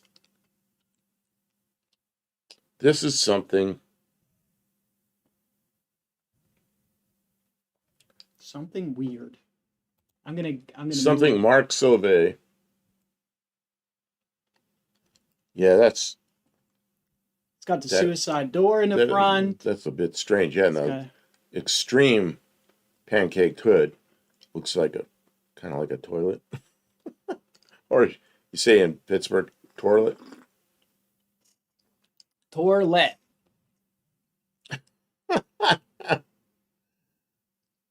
And then let's see. No, wrong way. Oh, that's too Gearhead crazy. thinks it's ugly. That's too crazy. Custom fitted motorcycle trailer hauler. Look at the bumperettes on the back. I mean, you hit something that's like two stabbers, you know. That is wild. It's really out there. I don't think I like it, but they really committed to making it look like something different. Look at the back window. I see it. It's like That's up crazy. over the top. It's like spaceship stuff. Yeah, somebody It's super wild. some kind of crazy art. It's art, yeah. What? Oh wow. Back in the day, this was done a long time ago. Look at the shape of the TV. It's before we had screens, and they put a screen. Yeah, you can tell by the wear on the upholstery that this is an older fabrication. Wow. Here's something that's older that's better. Yeah. Yeah. Wood push bumper. Yeah, that's pretty common. That's the one I used to say. I used to laugh because Dodge put these big saucers around the headlights. I never understood that, but I guess it's okay. Looks huge. What is that? That's a Fratzog, isn't it? Is that what that is? The headlight? Oh, I can't find my cursor. There it is. Yeah, isn't that the Fratzog around the headlights? Oh, I don't know. You got me there. Ray says that truck is a little more custom than I like, but can you imagine the time and talent it took to build it? Yeah, I mean there was dedication into that. Somebody really had this idea, and they went off with it, and they just kept going and going, and they finished it. Like that's a big, wild idea, grandiose idea to just keep building on. You know what I mean? Like nothing was left untouched. I don't know if it was good, but it was dedicated, and they had follow through. So you got to respect that. See, Mark Sauvé sent this in, and you know what you can see clearly? Quebec license plate. Ah, Kanadistan. Push bumpers are not allowed in most states. Really? Oh, I didn't know that. Really? Huh. That's information. Don't steal that design for the Triumph. No, I didn't know that. Don't steal that design. Yeah. No stealing that. You know you wanna now. Kim's gonna have to use a couple months' pay just for the Bondo. Buy it in like 55. Are you getting heavy long push bumpers? Not allowed in most states, or just California? Because people have push bumpers. You know, you see them on older vehicles, but I don't see them using them on newer stuff now. Maybe they've changed it. I don't know. Mm-hmm. It used to be you could push a car by the bumper. Now bumpers are made of plastic. You even push on it, the paint cracks, and that's $1,000 repair bill. That thing's a little low in the back. Maybe because it's got all the stuff in it. I don't know. Gearhead says tow trucks and track trucks. Yeah, that's what you see them on, but are they illegal to be on the road? Yeah, most cop cars, yeah. I don't know. I see them on trucks. I see push bumpers on trucks. What I would call a push bumper. Yeah. Okay. Yeah, they're not illegal in Tennessee because I see them around. People buy the big fancy ones. Although I see them on Marketplace sometimes because maybe the cops stole them, they have to take them off. It might just be off-road and special use vehicles, too. There could be exceptions for them. Okay, let's see if my theory holds out with my, where my downloads go. Slimo says his buddies show up with complicated console jobs that need upholstery. They know I'm a sailmaker. Yeah, you would be in high demand right now, I would think. Till people see your price. And then they're probably like, oh, man, I thought you were my friend. My buddies show up with complicated console jobs. They need upholstery. What, do you do upholstery? I wish there's somebody around here that did upholstery. Man, it used to be you'd go to a upholstery shop. Now you go to a upholstery shop and they order some seat covers from China. In one place, they'll help you put them on. It's like, what? You know, you don't like sew and pick out material and I don't know.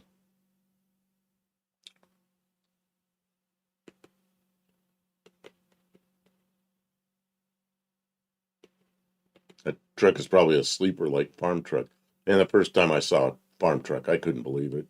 It was a fast truck with a back window flapping like this. It's beating everybody with it. Oh, man. It looks like a Lavelle job. It sure does, doesn't it? Yeah, sadly, he passed away kind of young. Flames, man. That was called, he called it Real Fire. That may be what that is. That's from Faith.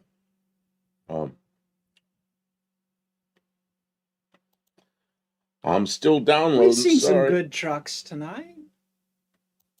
Yeah. got, oh, here's, oh, this is like, I'm liking trucks. you're liking trucks. I really like trucks, but like, I don't know. It's really hard to get a truck that people get excited about. Like, it's hard to get anybody excited about Well, anything lately. depends on the truck, you know. We brought a couple of trucks in here that are pretty sad, you know. We brought one in here and the body had so rusty it had fallen down on the frame. And then to make it steer, we had to undo the column or something. So when you're steering, you turn like this, the whole thing with the shift and the turn signal, that's all turning with the steering wheel. When you're driving it like this, it's like, what a piece of junk. But I got a really good 360 Magnum engine out of it. Well, that's a good thing. Yeah, I mean, you got it for a reason. You didn't get it for the truck. Okay, let's see here. More. Okay, this is more Mexican spec. More Mexican spec. This is a Ford. Oh, look at those things up at the top of the doors that hold them. Never noticed that.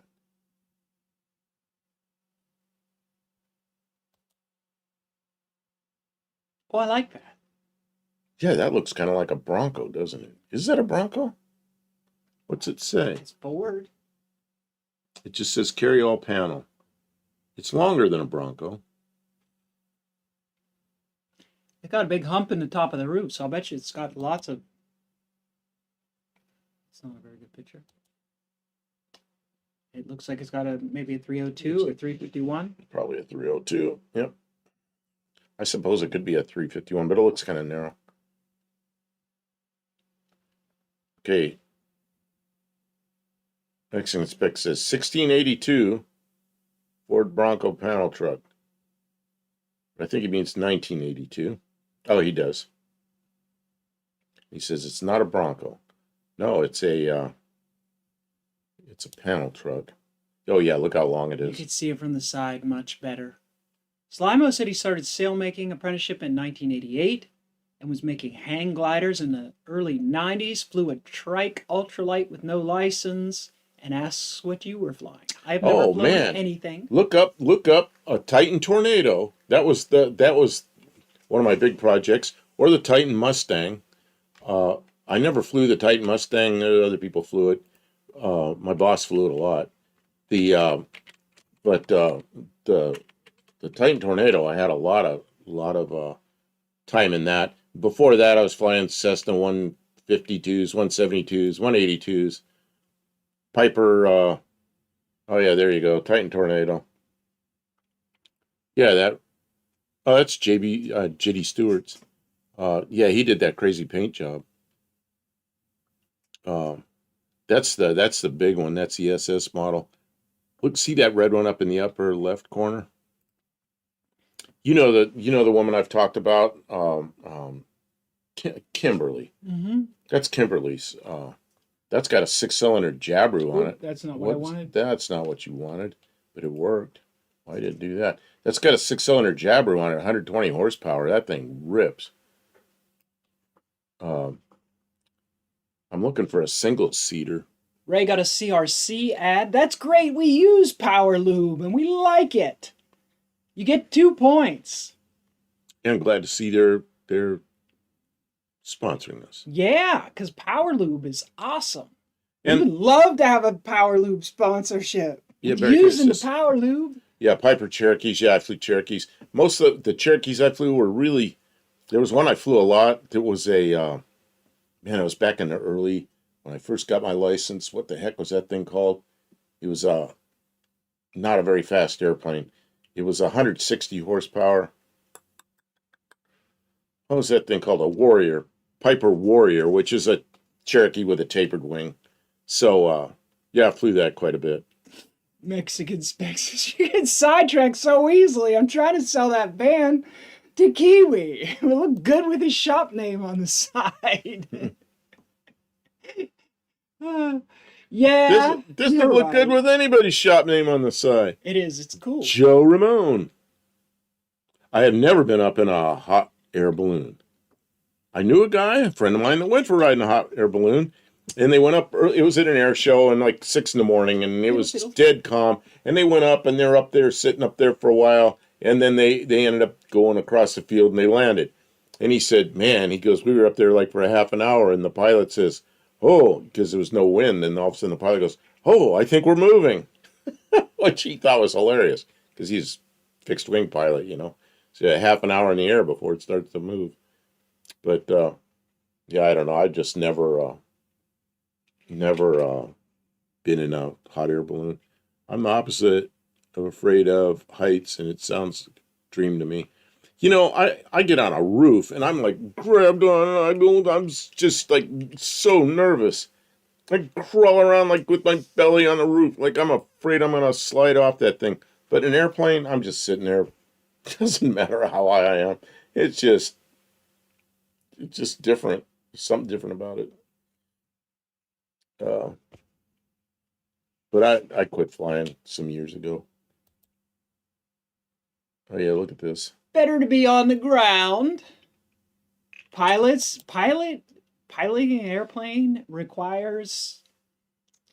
Look, it looks shorter in this picture, It but it does, isn't. yes. It isn't. Look like a Bronco from that view, but from this view, obviously it isn't. Yeah. It's much longer. Yeah. Yeah, well, camera angle can play tricks on you. Yep. Mark Sauvé says, I sent you one last pic. It's a 53 cab over drag truck with a big bold Chevy in the bed. Okay. Very cool. I know there's more here. I'm getting to it. I'm getting to it. Where is that? Barry Kuda says a Cherokee that his brother learned to fly in 1970 is apparently still being used. Yeah. Oh, well, yeah. Airplanes See, a are 40-year-old very valuable. They keep a 40-year-old airplane's almost new, whereas like a 40-year-old computer, it's been junked twice over by now. You know, or a phone. There's no 40-year-old phones. There's barely 4-month-old phones. That's the new thing that's very expensive that you got to replace often. This is from Mark Sauvé. Olive says, I think the brown and beige carryall is crying out for orange borders around the brown. Olive, I have to agree. Well, that's Some something. orange pinstriping would really, really dress her up. That's something you could do when you buy it. Anyone who buy it could use that as special advice. Or you could use AI to put it on there, and then, yeah, that would help sell it. Whoa, wait a minute. What's this, Mark Sauvé? That's a extra long bed. That's a... There's no such bed that long. That thing ought to have 4 doors or 6 doors. Man, that is a long bed. What is that? A 16-foot bed? It even says a long foot. Well, yeah, I could see it on the email. He said it's a long foot, but I didn't know what that meant. I'm trying to see. Is that a real such thing, or is that somebody's creation? Man, is that a long truck? Hey, Dean Stevenson's here. Hey, how you doing? Mexican Spec says that can't be real. And then, yes, okay. There is what was called a long foot. You just swing that around a corner and drive the back wheel over the curb. It looks like a 16-foot bed. Mark Sauvé says it's a 12-footer. Good luck, Luis. I don't know what he's doing, but he asked for us to wish him luck. So we will. It's a Chevy Implazado. Oh, man. Implazado. Okay, Braden's sending some pictures. He's sending all kinds of weird stuff. I'm going to download a couple of the trucks that are in here. Dean has been here. I like zombie apocalypse green paint myself. Yeah, on the right vehicle. Ford and Dodge used to have some really long beds back then. Wow. I mean, usually when they're this long of a truck, they got a flat bed. I've never seen one with an actual pickup I've never bed seen anything like that. That was this long. I'm guessing that someone spliced together pieces of a couple of beds. A splice mobile? Yeah. Okay, Braden sent in some stuff. I don't know what that is. Braden, If what you is like to this? carry 16-foot studs all the time. Braden, what is this? That looks like AI. What is? It's a toy. Well, if you carry 16-foot studs all the time, you get a box truck. Let's see here. Yeah, well, that van, I have Is that the cab over with the... that extended Ford van of mine. Yeah. I bought 14-foot baseboards in a pack and slid it in under the passenger seat all the way to the front, and I closed the back doors. Yeah. They're 14 feet. Now the bed is in there. It's really 12 feet, so you can put 12-foot long stuff in there.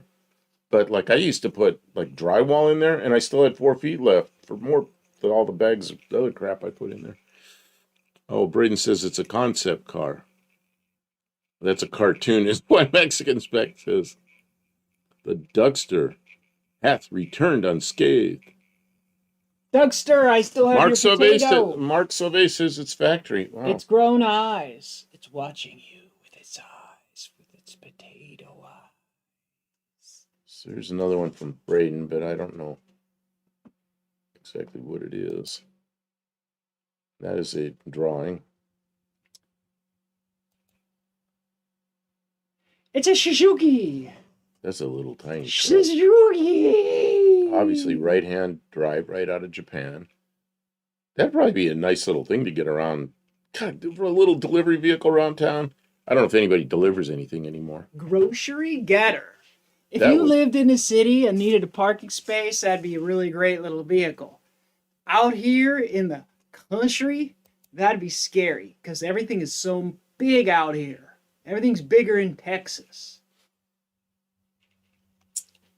Here's one that's excuse me. Here's one that's appropriate. Man, I'm having throat troubles here. Okay, let's get on to. I got more to download.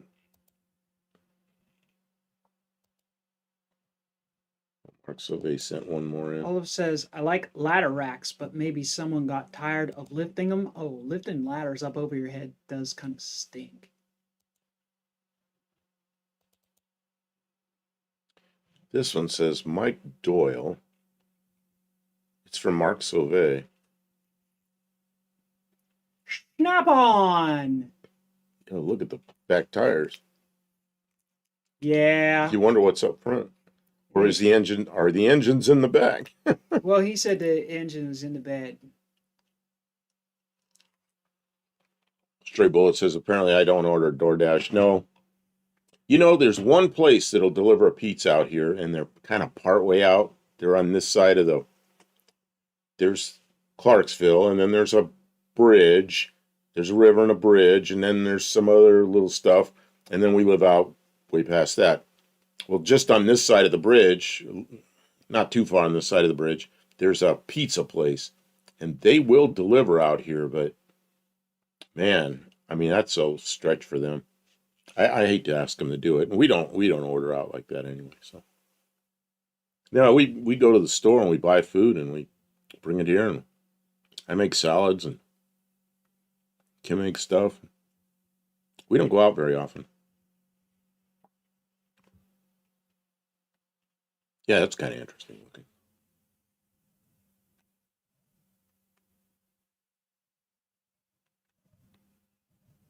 Kim, are you reading the? I'm reading. They're just shooting out comments. None of it's all that terribly conversational. It's all just stuff. Mark Sauvé says Mike Doyle passed away a while back. And that's his truck. Oh, I see. Carafano. Yeah, Mexican Spec is making a clapper joke. Snap on. Snap off.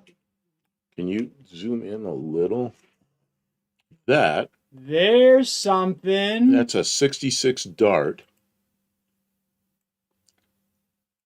Like yours. Short doors like yours. Somebody made it into a pickup. Yeah. That's kind of what I want to do with. Remember, I was talking about using the back window from the sedan. It is, and that's just about what I had in mind. Was that the other thing I thought about doing was turn that back window around backwards to make it curve the opposite direction. Kind of like the El Caminos. Look how deep that window goes into the It bed. goes way into the bed. I don't think I want to do that. You don't need all that window anyways. Yeah, you slam on the brakes, something comes and breaks the Yeah, window. all you can see out the back window is what's in the bed. You could use like a very narrow window and you'd get all the view you need out of your rear view mirror. You can tell this isn't photoshopped because you see the gas stain from the gas tank. Yeah, it looks pretty real. Looks like it's not a very sharp image, but I like it. And you could see the Bondo where they. And there's no tailgate. They just took the trunk lid off. Yeah. Yeah, we'll make a tailgate for ours. And it's been utilized, Ray. It's a 66 like the one you like. Got the little things up in the front fender. Saved another one.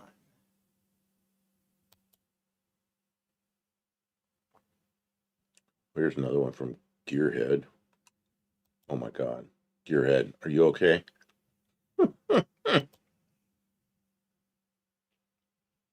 Oh, what happened? What happened to that? Headache racks work. I guess all, but I don't like the window that big. I think we can figure something out that's a little more. You might want to make it a little smaller. I can't make it smaller from my side. All right. Okay, now I can, but I can make it bigger. Yeah, it's weird when how that is.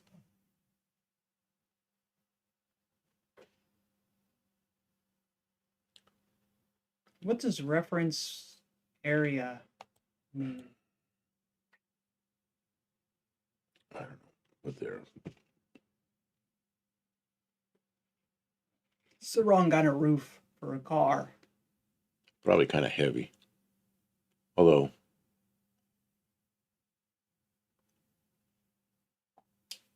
Not necessarily, but it's just the wrong kind of, Is there a radiator somewhere?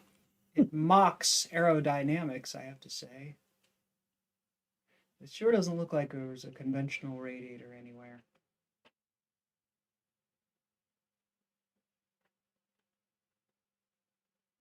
Those hinges in the back on the doors, so it's a suicide door.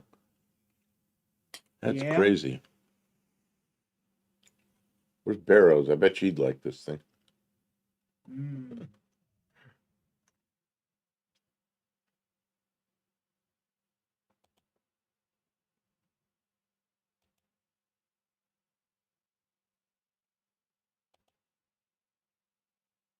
Well, I got an idea what this is going to be. It is. Buddy Carafano sent this in. It says Fairmont pickup. Yep, that's a Durango. Ford had, actually, that was a Ford project. They had somebody else do it, and they made a bunch of them. I kind of like them. And if there'd been one at the right price, I probably would have snapped one up, but there weren't when I was looking.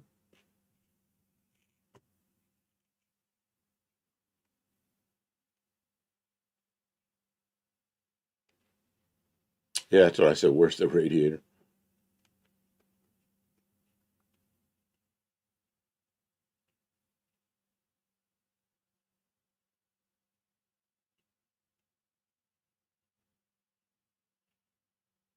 Yeah, the thing with a sedan rear window is it's really large, so it comes out right to the edges of everything. But I thought about, the El Caminos, the last body style of El Caminos, the windows was concave. I thought about turning the window around backwards, but I went out and looked at it last night. When was it? Did I walk back down here and you stayed up there? I walked over there and looked at it. And I thought, nah, it's too big to do that. It curves both directions. I don't know. We've also thought about using like a piece of 90 thousandths Lexan and just making a window. Or if it's flat, just go somewhere and get them. You can get a piece of flat glass cut. Or one of the other vehicles we have a lot of vehicles around here with windows in them. What is this? What is this?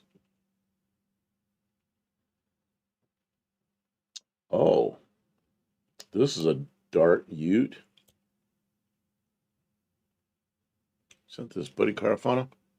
Well, this must be from down under. It sure looks like it. License plates, the Yeah, because driver's on the other side. that's 75. That's the wrong front end for a 75 Oh, that's Dart. well, darts in '75 were done, weren't they? When did? Oh, maybe they weren't. Maybe that was the last year. Hmm. Because this would be a down under, complete, different sheet metal.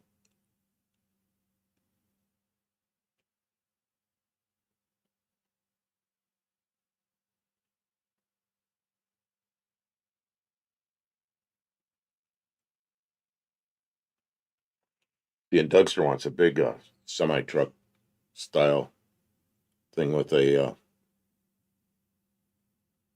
tilt bed to haul race cars. That'd be a big thing, wouldn't it? Yikes. But then you have to have a CDL to drive it. And a CDL is expensive. I don't think that's a Holden, is it? Isn't a CDL like $700 a month? Well, I don't know. Well, I mean, whatever the Just to maintain registration of the vehicle there. No, I don't know what it takes to. It is not cheap to hold a CDL. You have to get drug tests and you have to get safety. I don't think it's something that you do unless you're working a CDL. You got to pass a physical. Yeah. As well, which is another pain in the ass. It's a bunch of pain in the ass stuff. And it's expensive. And a logbook. Your insurance is expensive. What is this thing? It says Dodge Dart, but then all it says it's a Holden. Yeah. I mean, they may have badged it as a Dart, but that's not a Dodge Dart. Who knows what this is? These are not American bumpers for sure, so I don't know. Yeah, see, Barracuda says it's an HJ Holden Ute. But somebody put it in here as a Dodge Dart, which is... Sully says early Monty vibe. Yeah, I see that in the headlights for sure. The headlight buckets are Monty kind of vibe. That's Holden, I guess. Yeah, Holden was General Motors, so... None of that applies anymore, but you don't want to get political. None of that, I'm not sure. Oh, it's changed, huh? Mexican spec. Marks of 8. You just have to register as an RV, plaster not for hire on it. I've seen that on the highways where things have not for hire on them, but I don't know. Still don't know what the requirements are to drive something that big. You don't need a CDL for anything less than 26,000 pounds. Yeah, but he's talking about a semi-sized truck. Yeah. With a tilt bed on it, so I don't know. Oh, you got to register as an RV or put not for hire on it, Mark Sauvé says. I see. Okay. We had a truck at work I think the limit was 26,001, I think was what it was. And that thing was, what I didn't like is that truck weighed a lot less than that, but that was the gross weight, so that's what it went by. And so we always get stopped by Highway Patrol in different states because we went between Maryland and Arizona with it. And police would give you so much trouble.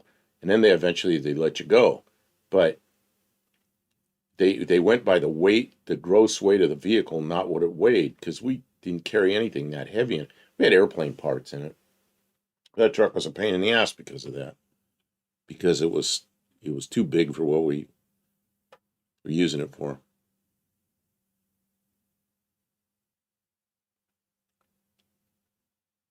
Hippie Long CDL costs the same as regular license. You have to have medical every 2 years, I believe.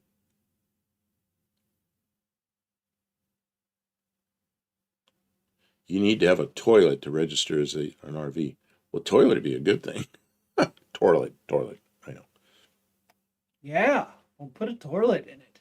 Shoot, take out the passenger seat and put a toilet in. Here in Quebec, you can drive a recreational vehicle with a regular driver's license no matter what the weight. You know, it may be the same thing here. Because I see people that probably shouldn't be driving something that's that big, and it's a big, diesel engine pusher in the back. Looks like a size of a Greyhound bus. They're like 10 or 15 years older than me. Going down the road. Scary looking.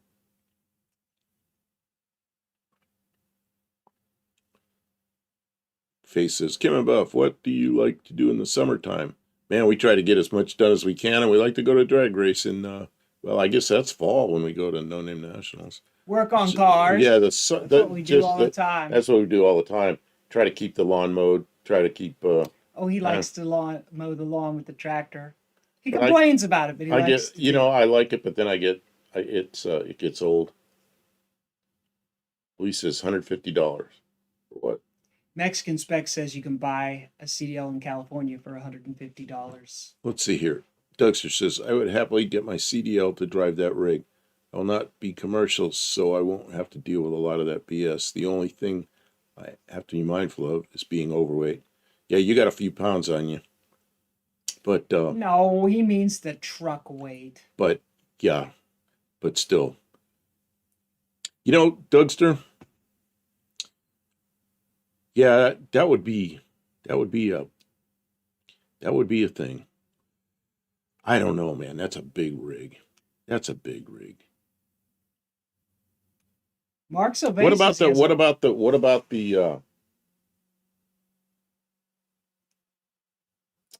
he said the CDL, but you don't have to have a physical for that? I thought anything with the CDL you needed a probably, but every 2 years is not that big of a deal. Yeah.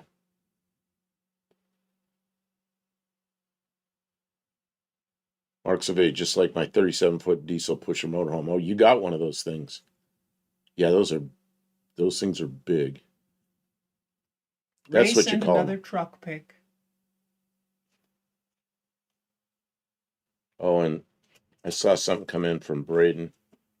I got a whole lot Ray of stuff. says if you have farm tags, you don't need a CDL as long as you're within 150 miles from home. Well, that wouldn't work if you're going to put it on your car hauler and take it to races.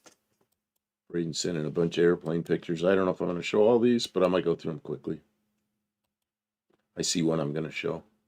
Okay. Yeah, don't make it an airplane stream. No, but he sent them in, and there's one I want to show. Where are they? It's this one. Yeah, ICE will go after her. Is Carmen Sandiego American? I don't know what Carmen is. What on earth is Carmen? I don't know, but just with a name like that, you don't want to report location. Carmen. You have all kind of problems. That is a Piper Tri-Pacer. Piper! And that's the first airplane I ever rode in. The first airplane I ever flew was a Piper Tri-Pacer. And Howard Stafford, the guy that built that car, that's what he had. And he took me for a ride. And I was sitting up front with him, and he showed me how everything worked, explained how all the instruments worked and everything. I was probably 14 years old. Got up in the air, and he just handed me the controls, let me fly it. Man, it changed my life. Let's see here. Yeah, Strable goes a Tri-Pacer. Carmen Electra. I'm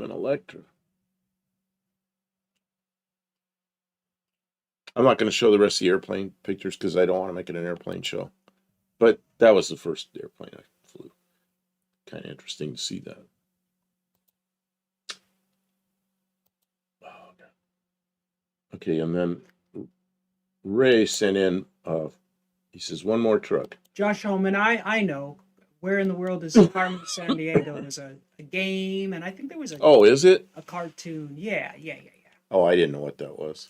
Yeah. See how Sorry, out of touch I thought you knew. See how out of touch I am. It's from a while back. Kids stuff. So, Ray sent this in. Oh, yeah, that's been sitting for a while. Ray, is that one of your vehicles? Oh, look at that. Somebody built a camper for it. I don't know. I need it. Ray, don't offer to sell that to me. What's that? Don't do it. What's that license? Don't you dare offer to sell that to me. Look at that. Nebraska, 1972.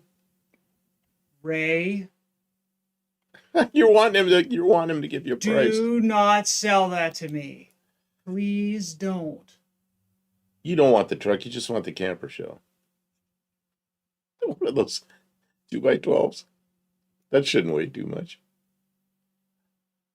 Oh yeah, that what a truck though, you know? Good old Is truck. that like a 1 ton? It looks bigger than a regular truck. Up to 1 ton, they have the same size wheel wells. No, but hopefully. Okay, good. He doesn't own it yet. Doesn't own it yet. Okay, it isn't all ravaged. I mean, you know, that's still got all the headlights in it, the glasses in it, everything's there. Yes, it's sitting behind Somebody somebody's just house in a place where people can't get at it. Somebody turned it off and never turned it back on again, you know. Yep. They got a new truck or something. 1972. That wasn't too long ago. Yeah, it's probably still starts. Like what, 53 years?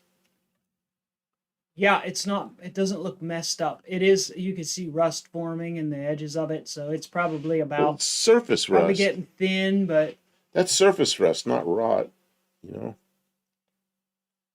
I like that it's thing. a 3/4, and Ray's been after it for a couple of years Actually. now. Oh, okay. Well, I hope somebody's able to save it. It's pretty cool.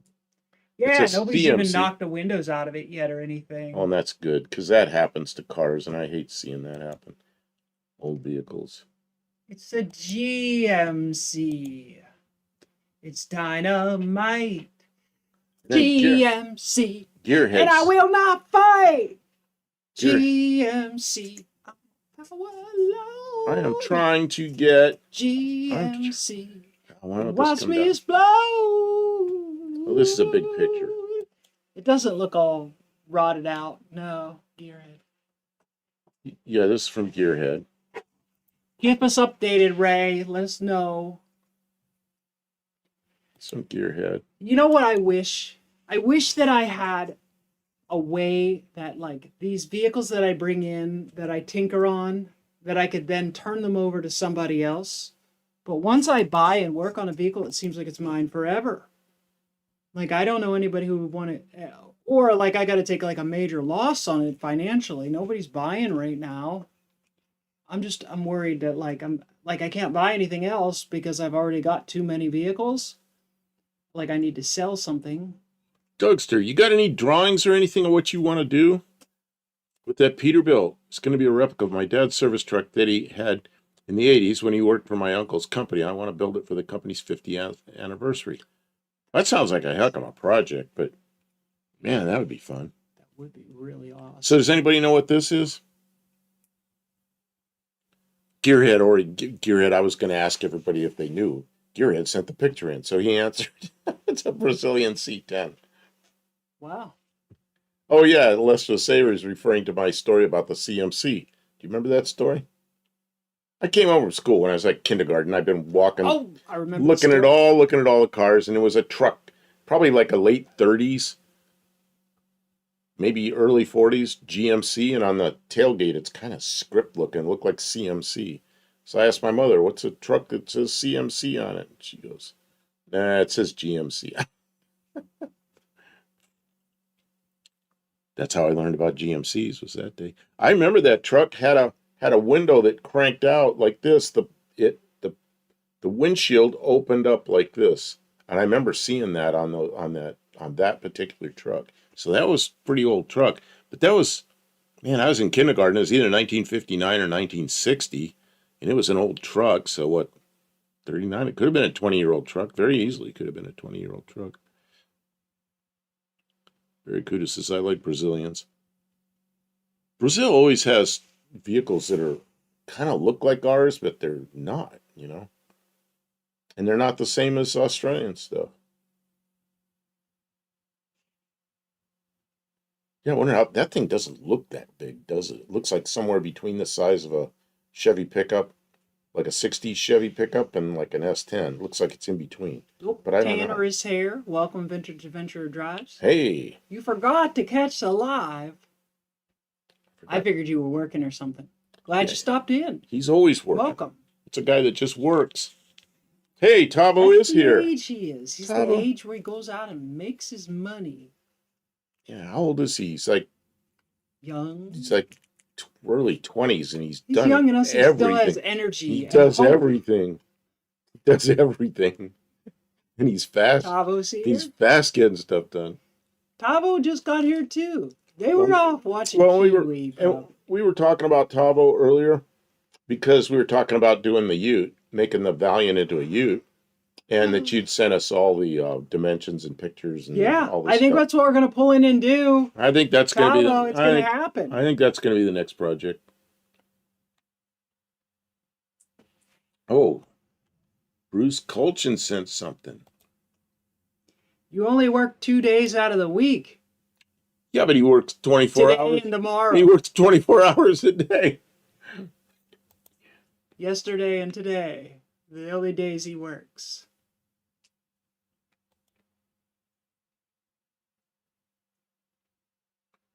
Who did I say this is from? Bruce Colchin.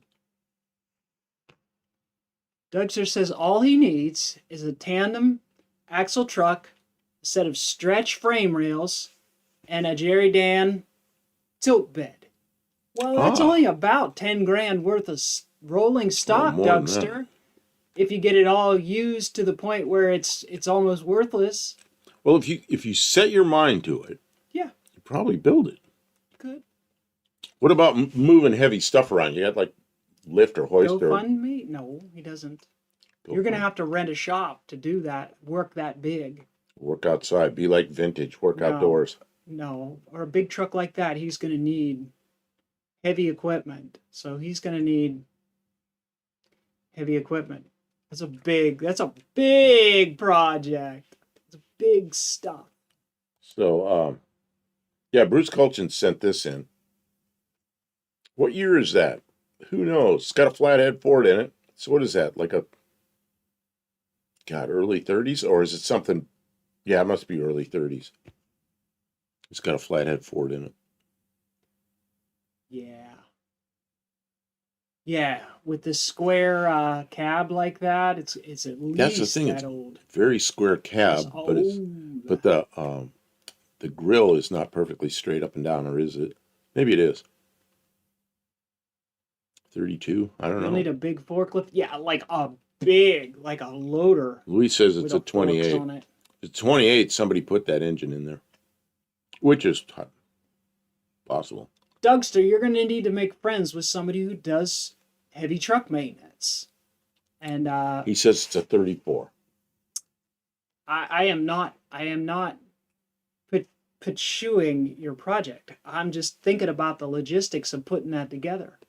He has pictures of the truck from my childhood. Send them. We want to see your dad's truck. No, I think he means in his mind. Oh, I want to see if he's got pictures of his dad's truck. I want to see what that looks like.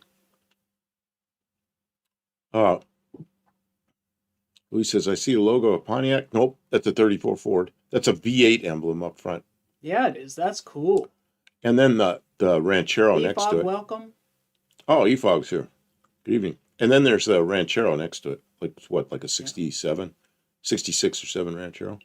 The truck grill is different from a car grill. I didn't know that. Leslie Saber. Jonathan W. builds his own tilt bed trucks. Says commercial ones are not wide enough or strong enough. You ever watch Jonathan W? He was probably the first guy that I watched that did old car stuff. And I don't watch him very often anymore, but I should. He just does stuff. Gets old stuff running and does stuff.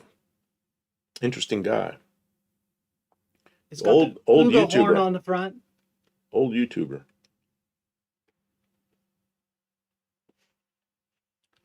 Let's see what else we have.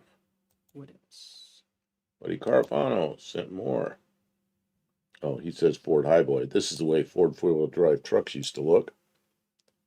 They were Ford four-wheel drive trucks set so high off the ground. As they should. Yeah, but a guy like me can't even get in it. Got to have an elevator. Well, that's the way she rolls. If you don't like it, you could drive a car. Yeah, the old four-wheel drive trucks were tall like that. That kicks butt. I have no complaint about it being like that.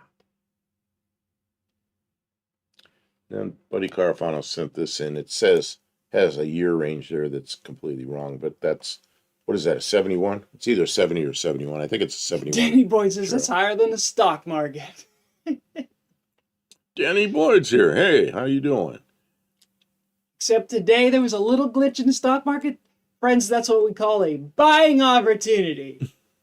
Buy, buy, buy. It doesn't matter which way the stock market goes. Somebody makes money, somebody loses money. Somebody else makes money, I lose money. No, my parents have actual pictures of it. I need to get the. Oh yeah, you can get some scans of that. Or just We'd love to see them, Doug. Take pictures of your with your phone or something. Hell yeah. Blue Grid, it was a Ranchero in the background. Good look. And then here's a Ranchero. Yeah, I think this is a 71. I had a friend that had one just about like this that had a 351 Cleveland. And it was one of the fast Cleveland. His had the shaker hood scoop, and it was I don't remember what it was, like 11.5 to 1 compression or something. That thing was fast. Man, did that thing go.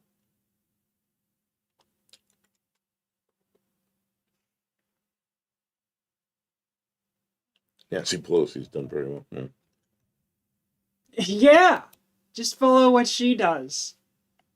She Kind of cheatery. She's very good at guessing stocks. Very good. There's a lot of people Astoundingly good. Money in the stock market that just did well. Almost criminally good, some might say.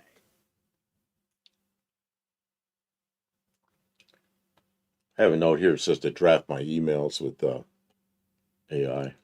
Oh, that would be wonderful. Can you imagine the garbage it will spit out based on all those emails? Olive says she thinks she had a matchbox of that, but maybe it was yellow or orange. The reason I know that I was like the like graphics on that car with the yellow and that graphic down the side, that's a piece of reflective tape. And I know that like at night, like you'd swing through his yard with the headlights, that thing would just light up, because it was a reflector.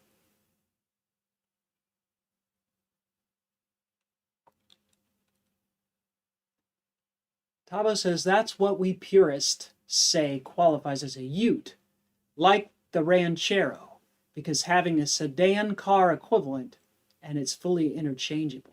I see. Ranchero and El Camino used hardtop style doors, though. Yeah, the Chrysler Utes down under didn't. They have the rim around. Well, wait a minute.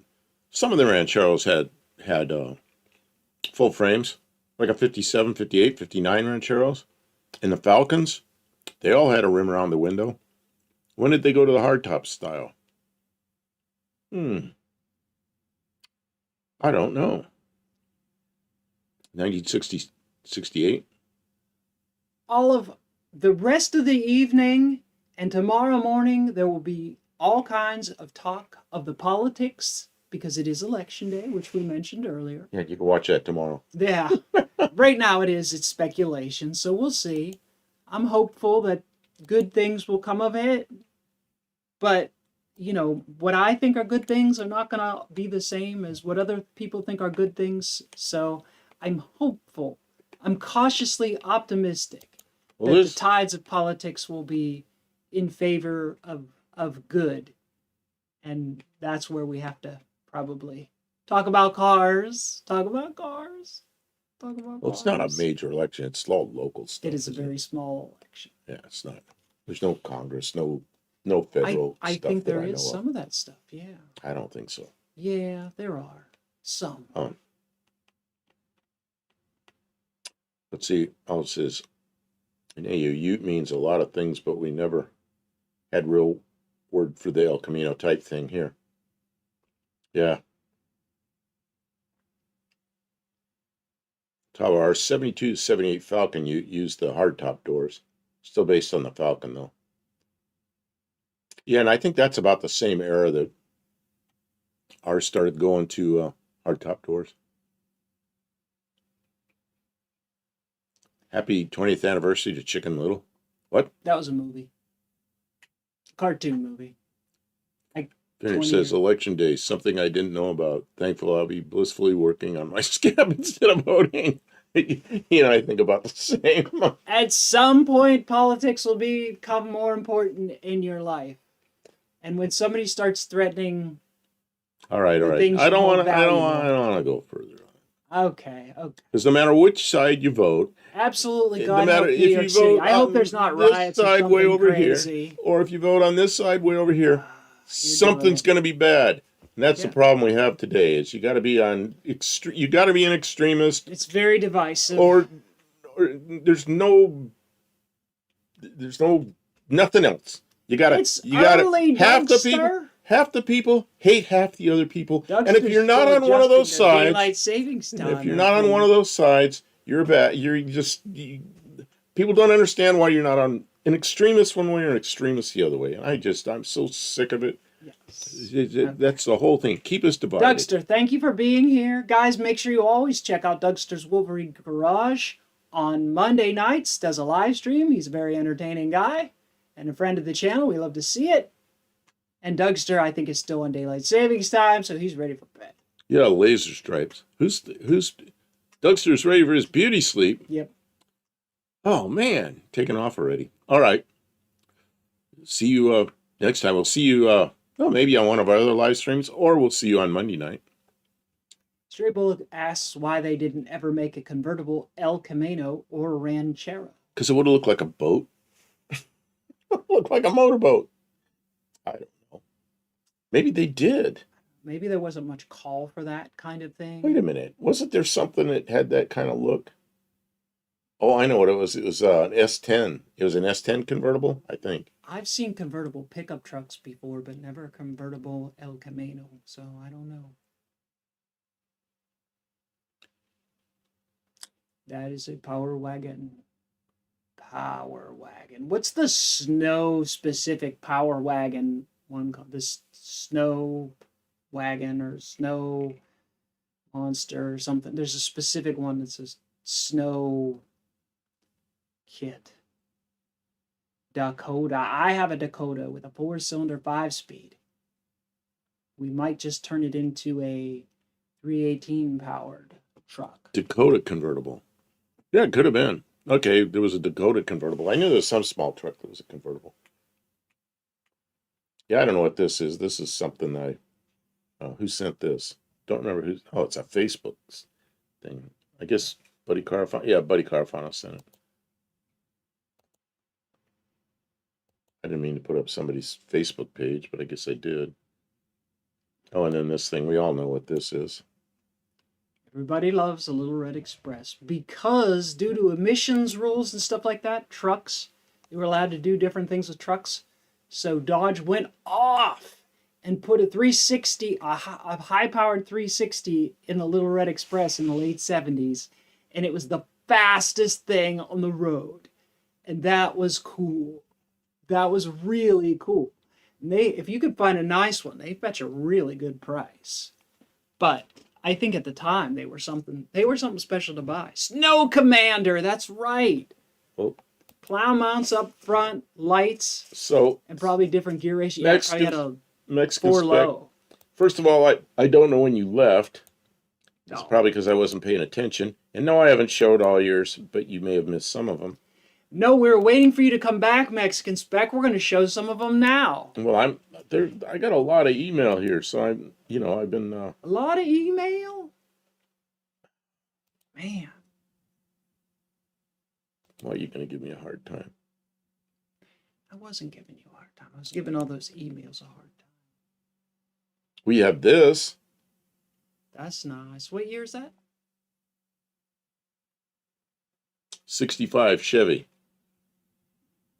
I want to see an angle or side Okay, picture. I will send more. I will show more pictures of it. I like that grill. That's a nice one. With a much newer steering wheel. Oh, it is, yeah. Is that a Chrysler steering wheel? What's Kevin Smith? Not a great day for the warden and me. Sucks getting old. Oh, I'm sorry, Kevin. Said What did you say? You said it way earlier before we got started. Roxanne, I think he said.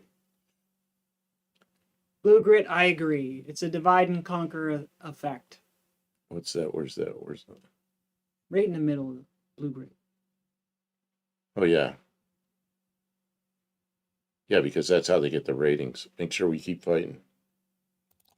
Whoops, I clicked twice. It's like the old days of This one is nicer than the other one. like the Middle Ages. It's what the kings used to do. Keep everybody fighting amongst themselves, then they don't come over the moat and bother us. What is this? Mark Survey. I raced a friend's souped up little red express truck with a wild 440, ran in the low 11s in a quarter mile. That's a fast quarter mile.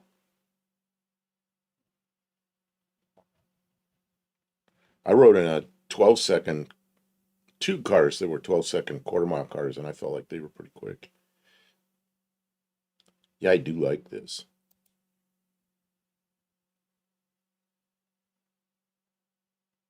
See, this oh, Roxana. I knew I knew I was wrong, but I didn't know why I was wrong. Also a Roxana. C10. Does it have the 10-bolt axles? You can't see. Not if it's a C10.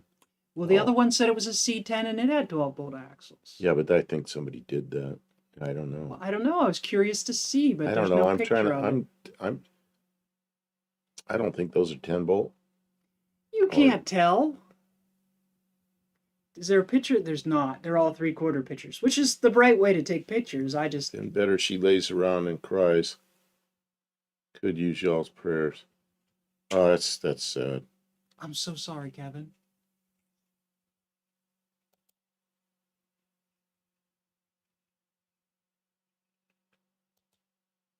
It keeps turning a little bit. I can see more and more of the wheel. It looks like a 5-lug wheel to me, Kim. Yeah. Yeah, that other one was some custom. Okay, so that was that.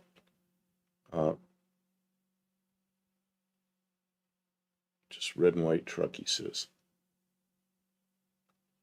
I've got to find more. Yeah, Ray says in the 60s the C10 would be a 6-bolt wheels.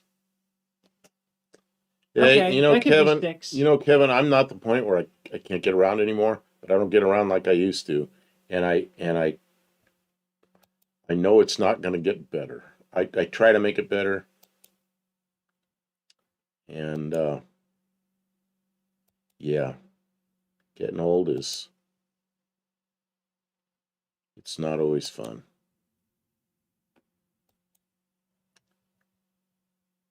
I watched my father get to the point where he couldn't do anything. It was pretty sad.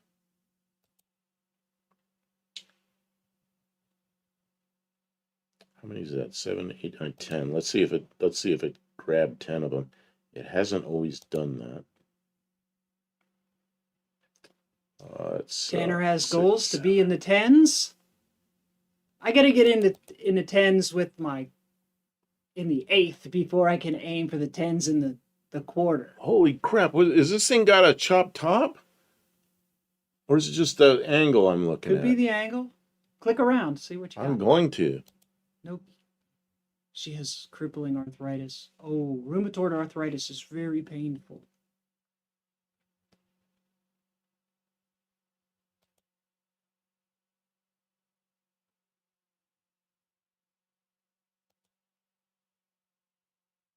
Yeah, this is pretty nice. That's a long one too, but it's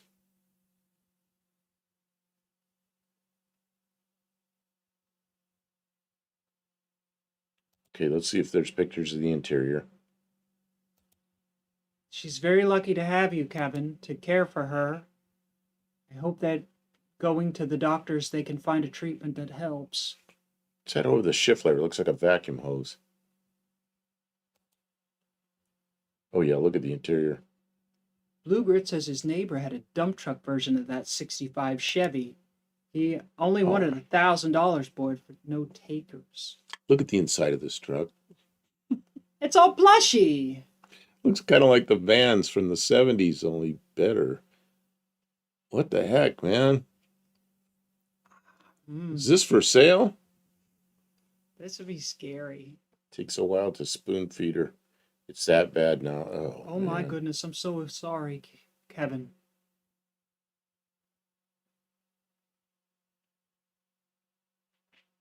That's how my friend Mark is now. Spoon feeding him. You know, he's 32 years old. Another sad story. Hello, Wendy. Welcome in.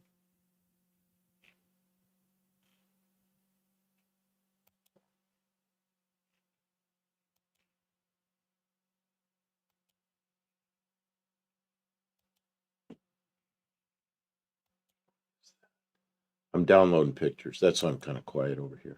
Kevin said the CBD didn't help. Yeah, unfortunately, some things work for some people, other things won't. It's scary to try all kinds of different things, and it's heartbreaking when you try something new and it doesn't work. It's very difficult. I hope that in some way sharing what's going on helps you some, Kevin. Oops. And that our offerings of caring and support are a little bit helpful. It's so hard to do so much, anything from far away.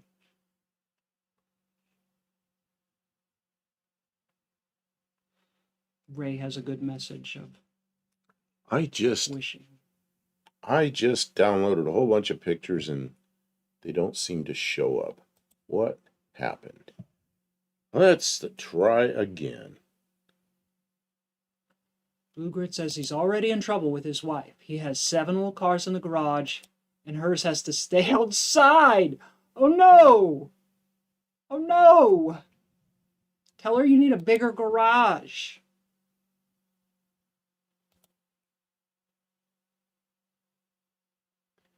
What the heck?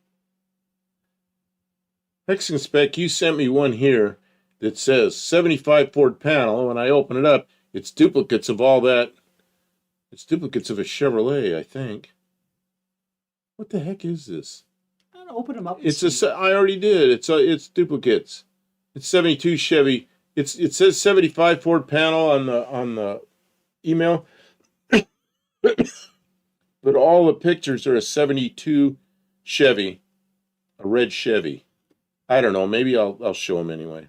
Mark, hopefully you have a doctor who can help work with you to get your paperwork for your insurance company. I've been through that type of thing, and it's very difficult. I'm sorry that a lot of people are experiencing some difficult stuff going on. Vintage says that he was able to buy tuning parts for his scamp from the pet store.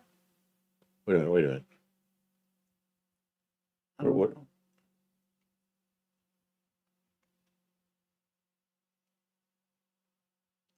Kevin comes here to help with the anxiety.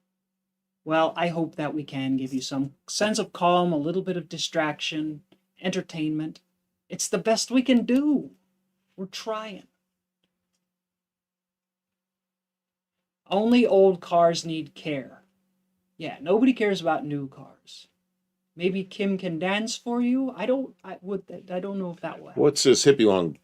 Buff and Kim, did you hear or see the UPS plane crash in Louisville? When did that happen? So I guess the answer is no. No, did that happen today or yesterday?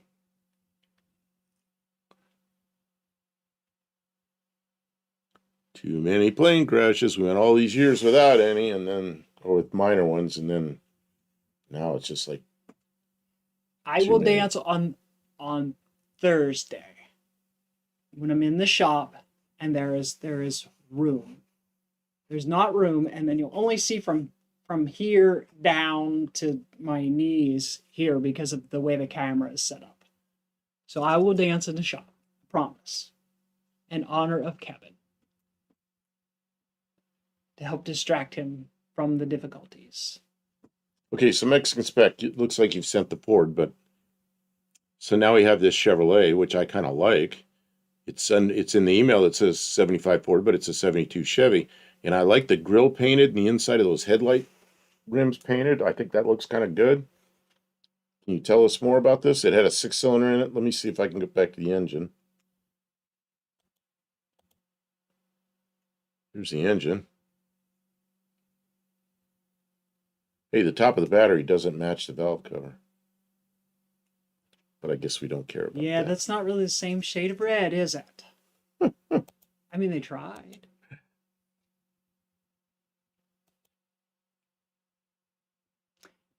This is the newer truck. What was the question?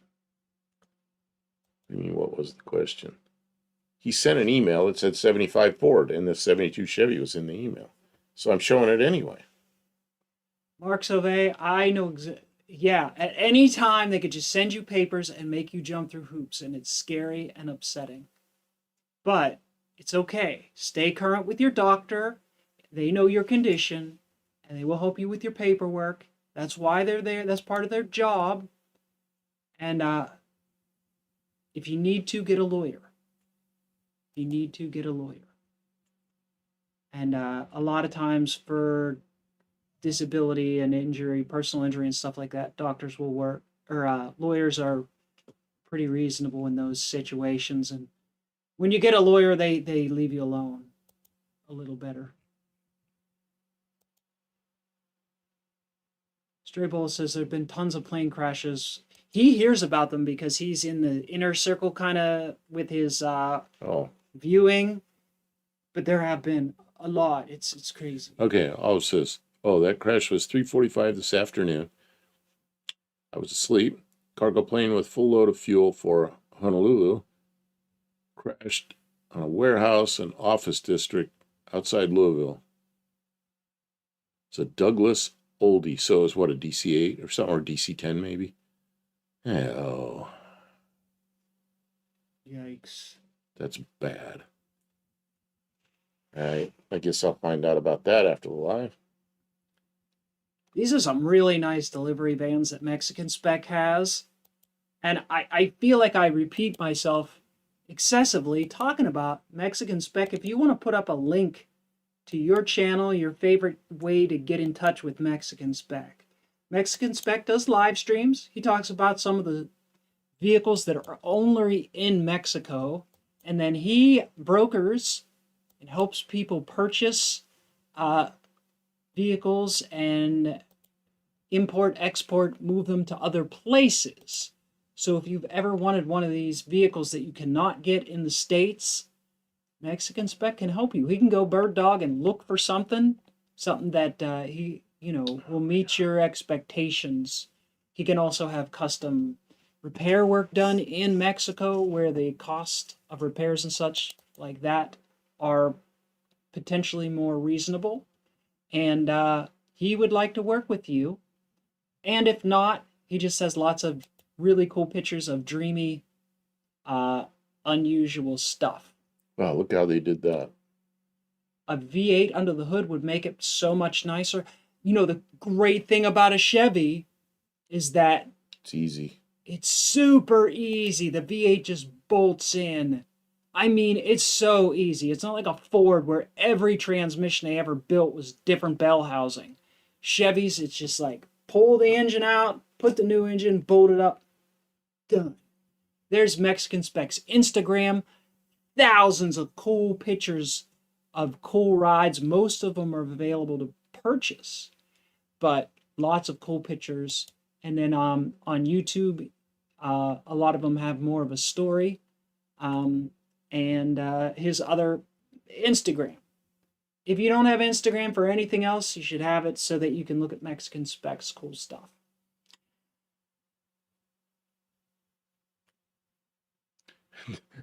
Vintage says, the great thing about Chevy is nothing. Well, the great thing about Chevy is every bell housing is the same.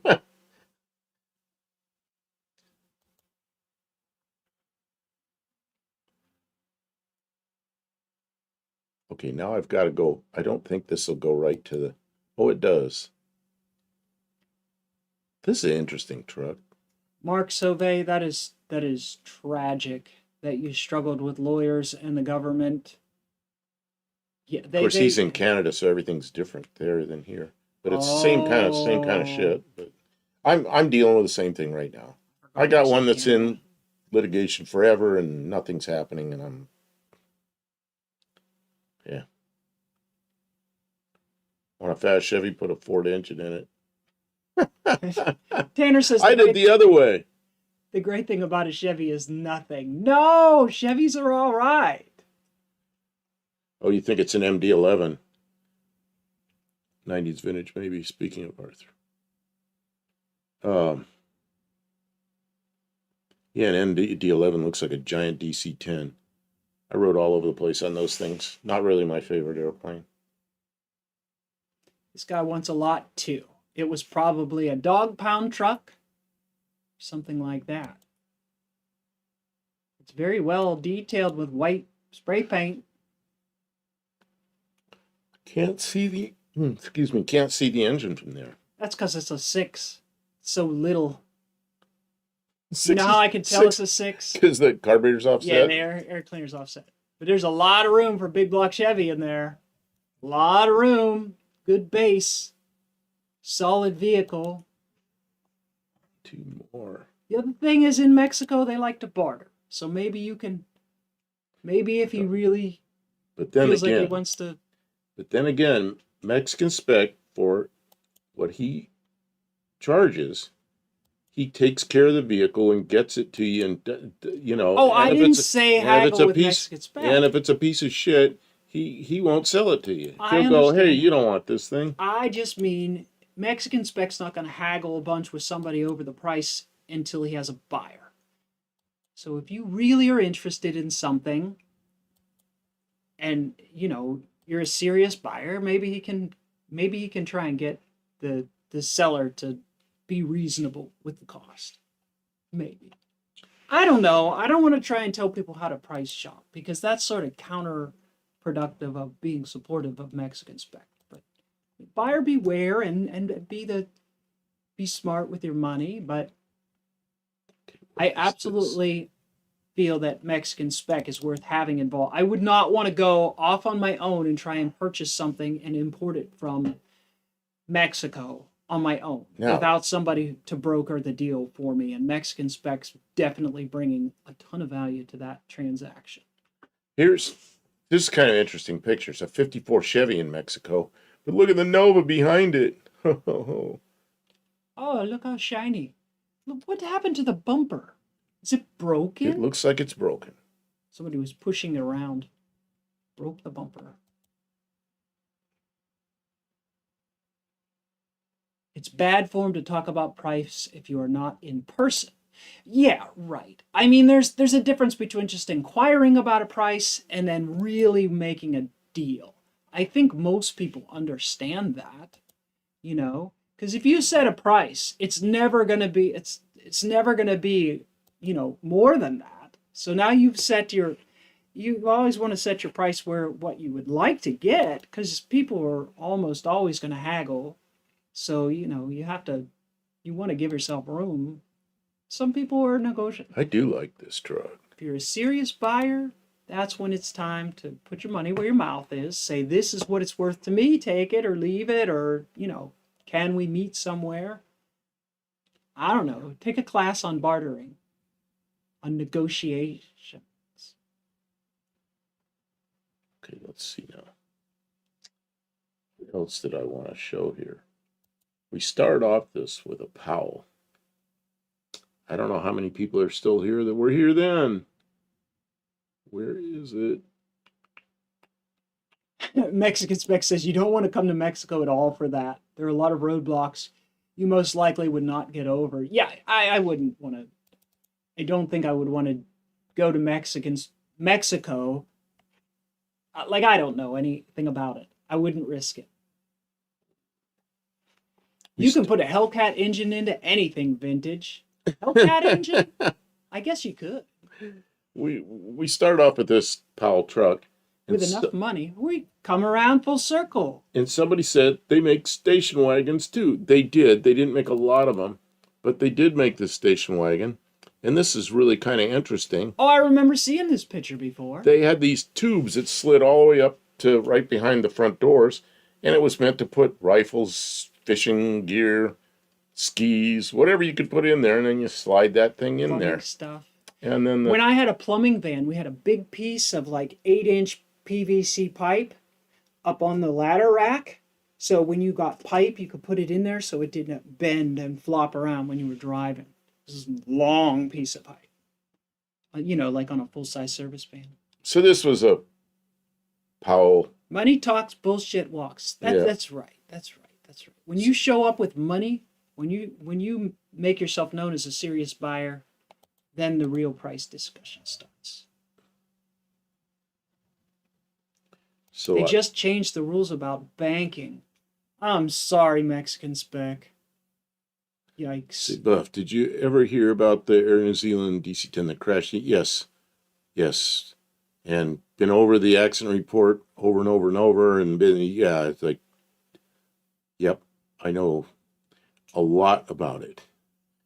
I know a lot about that crash.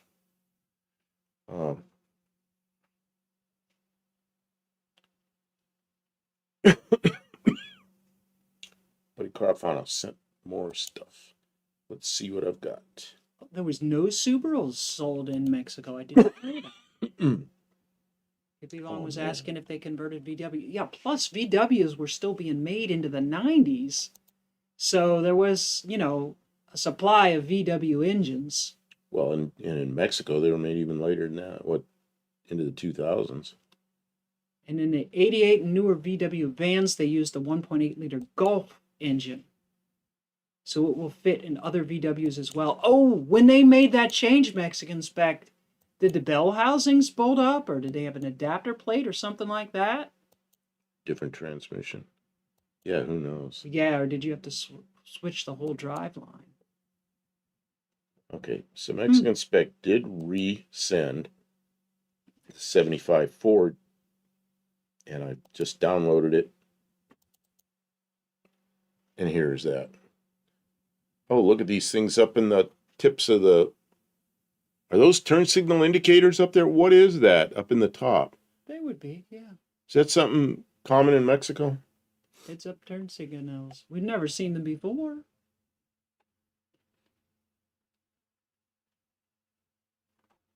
It couldn't be that common.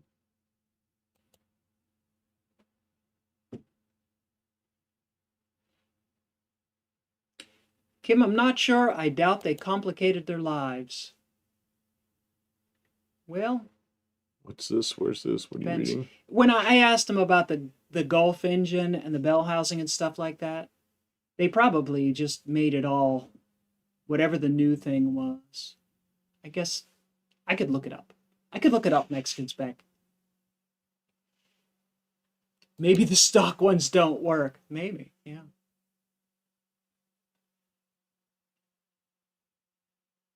It's an old vehicle. I see. They put them there because the stock was don't work. This was a panel truck, and the windows were added. Okay. Looks like it has a wood floor or something. It does. It looks like 2x10s, 2x12s or something. Perhaps. It seems. No power steering on this one with that steering wheel. No pictures under the hood.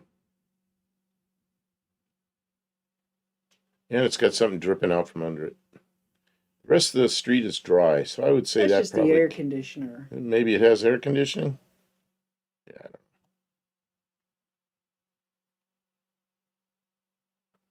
I don't know. Unknown. Probably get a deal on that.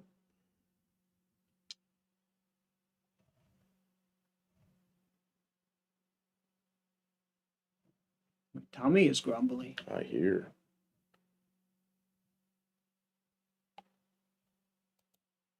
Okay, who else? Buddy Carfano. One more. Buddy Carfano. It's a 302 with no power steering. That's one of the things U.S. residents aren't used to. Yeah, I guess power steering is pretty standard in... It's always... Well, I didn't quite say what Dean Stevens... I say, steering by Armstrong. Here's this convertible El Camino. That's sort of crazy looking. Like I said, it would look like a boat, and there it is with a boat. There it is towing a boat. There it is with a boat, yeah. Yeah, AC wouldn't drip that far forward. Yeah, it'd have to run no, up a it frame wouldn't. rail or something. Yeah, that's probably not right. Yeah, it looks like something leaked. But something like that, a leak near the front, just, you just fix it. Old cars have leaks, and the way to fix them is fix them. Vintage asks, are we going to show the exhaust pictures that he sent us? Exhaust pictures? What exhaust pictures? From Vintage Adventurer. I don't see anything from him. How long ago did you send him, Tanner?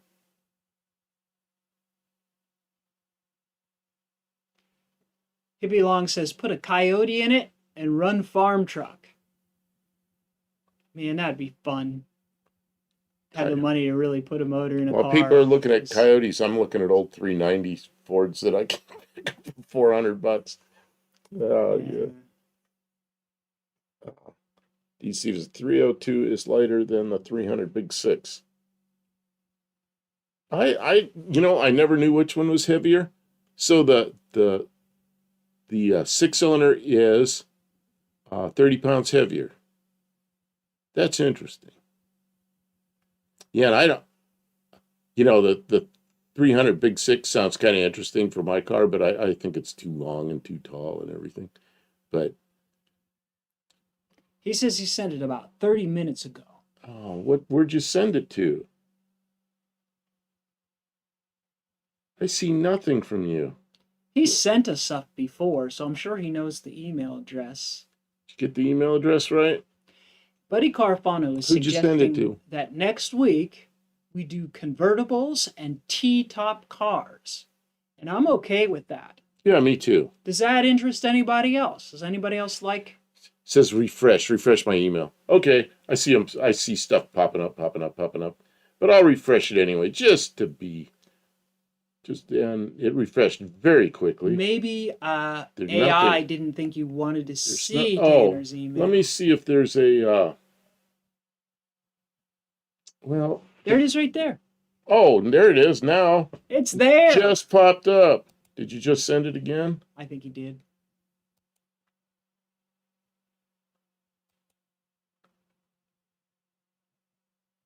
Yeah, there's a guy in Peru named Buff del Campo.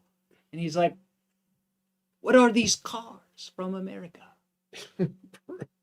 Who built that boat trailer? Kim? See, I did not. There's another email address I've had for years that is my spam account. If I order anything, I use that account because then I get tons of spam from everybody because everybody sells your email address, So it's one letter off from an air traffic controller in New York City. So people send stuff to him all the time because they misspell mine. So I'm sure that this air traffic controller in New York City has like half my email. Mexican Spec says he can send examples of all the convertibles that he's had. That'd be good, yeah. Yeah, that'd be cool, Mexican Spec. We'd like to see that. Whoa, what is that? Purple Hornies. Look at the rear wheel wells with the tape. What are you doing back there? He's putting it together. I think it's sticking out a little too much. It needs to go in a little, about 3 inches there. You need to tuck it under a little bit, Tanner. Did you weld that up with a torch? No, that's welding.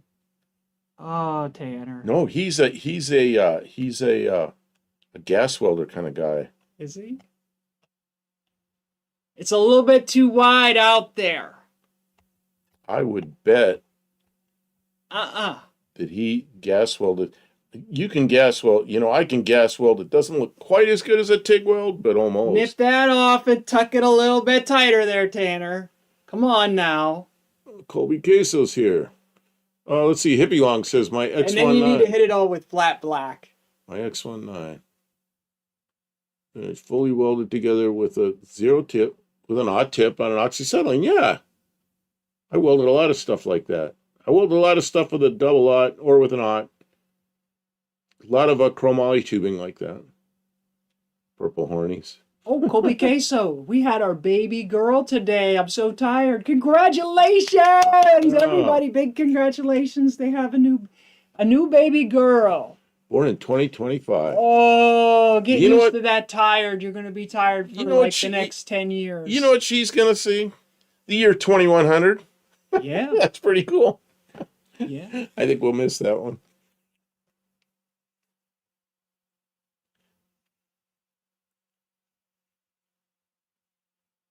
Kevin Smith's. Congrats. Finished. Those welds felt like welding to cast iron. I'm really proud of it for my first homemade exhaust system. You did great, Tanner. Yeah, I like that. Yeah. There's always got to be a first. You got to do the other side though still, right? Or is it a Y pipe out this side? You can't have it just shooting off this side. The car will turn like this. Yeah. From the air pressure. Yeah. From the extra boost.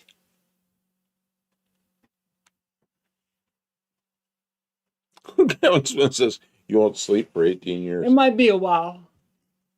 Well, babies keep you awake for a while. Then they get a little older and they get into stuff, so that keeps you awake. Then they go to school, Wow. and you got to worry about grades. Thank you for and all coming that. in on the day of your daughter's birth and telling us about it. That is so cool. And then they get old enough they're gonna start dating, and you got to worry about that. And then they want to drive, and you got to worry about that. Whoa, slow down there, buddy. And then they're adults. Slow down there. Then they're adults. We're not even eating solid food That's yet. right here. You won't sleep for 18 years. No. I'm just going through the whole 18 years. Yeah. Oh, it's got both sides. I was running it earlier with both sides muffling minimally. Do you have a hanger out there for that pipe yet? You're going to need a hanger way in the back so it doesn't like vibrate because you'll snap them pipes at before like really quickly. You need a hanger with like a rubber thing so they don't get the vibrating back there. Kevin Smith, I still remember when my daughter was born 42 years ago. Oh man, my son is 43 years ago. You know what he's doing right now? He's retiring. 43 years old, and he's retiring from the U.S. Army. Man. Oh yeah, he got the cardboard creeper. That's right. It says chest freezer on the side. Chest freezer. This is a girl freezer. You put your chest on that, and then you get cold. Add that to the list of unnecessarily gendered objects. Well, see, that's the best creepers you can get because you sit really low under the car. You're not up on something with wheels. Your hair doesn't get wound up on the wheels. Ask me how I know that. And then, because my hair used to be longer. Oh. And then, and because he's had to rescue me from having my hair stuck. Oh, and your hair's been in the wheels, huh? And then the other thing is you can really brace yourself and move around without, because when you're under a car and you're trying to do something, you want to move the part you're moving. You don't want the wheels scooting you all over. Cardboard's great stuff for that. Yes. You don't want your pipes flopping. Right. Dirty pipes. Protect your pipes. A floppy pipe is better than no pipe, but yeah. Tavo, my second Get some Grandy. rubbers on those pipes. My second Grandy is on the way. Due February. First Yes. start school in February next year. Or another. Or Tanner, you'll be the next guy in here telling us about your new kids. Sully says my daughter is 40 next year. Man, I remember when my kid turned 20. That was like made me feel old. Then he turned 30. It was like, whoa. Then he turned 40. I remember when I was 40, I thought I was getting old. Man. I suspect I was 38 when my kid was born. He's only 20. And he's going to be a doctor? That's the best part about replacing a hot water tank is you get a new creeper.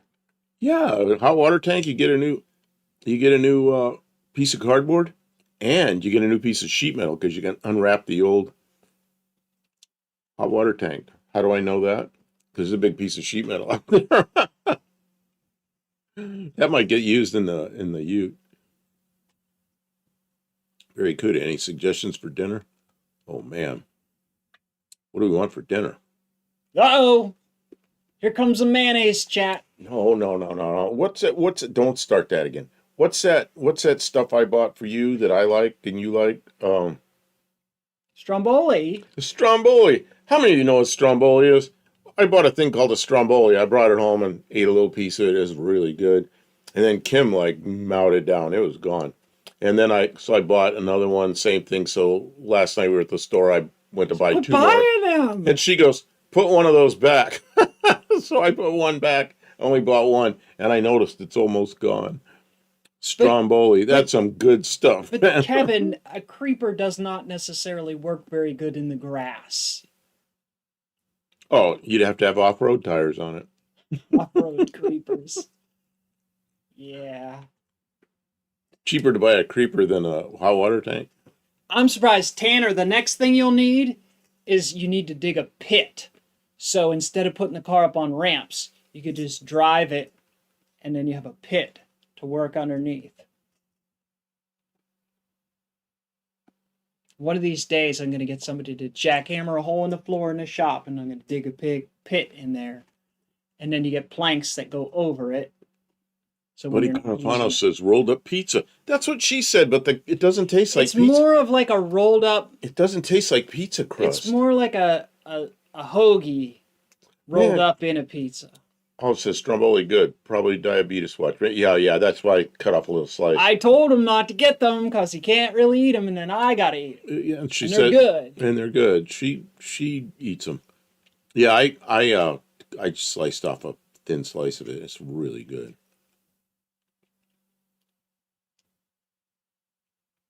Kevin spent $600 for my water tank 2 months ago. How much was that? What you bought that water tank?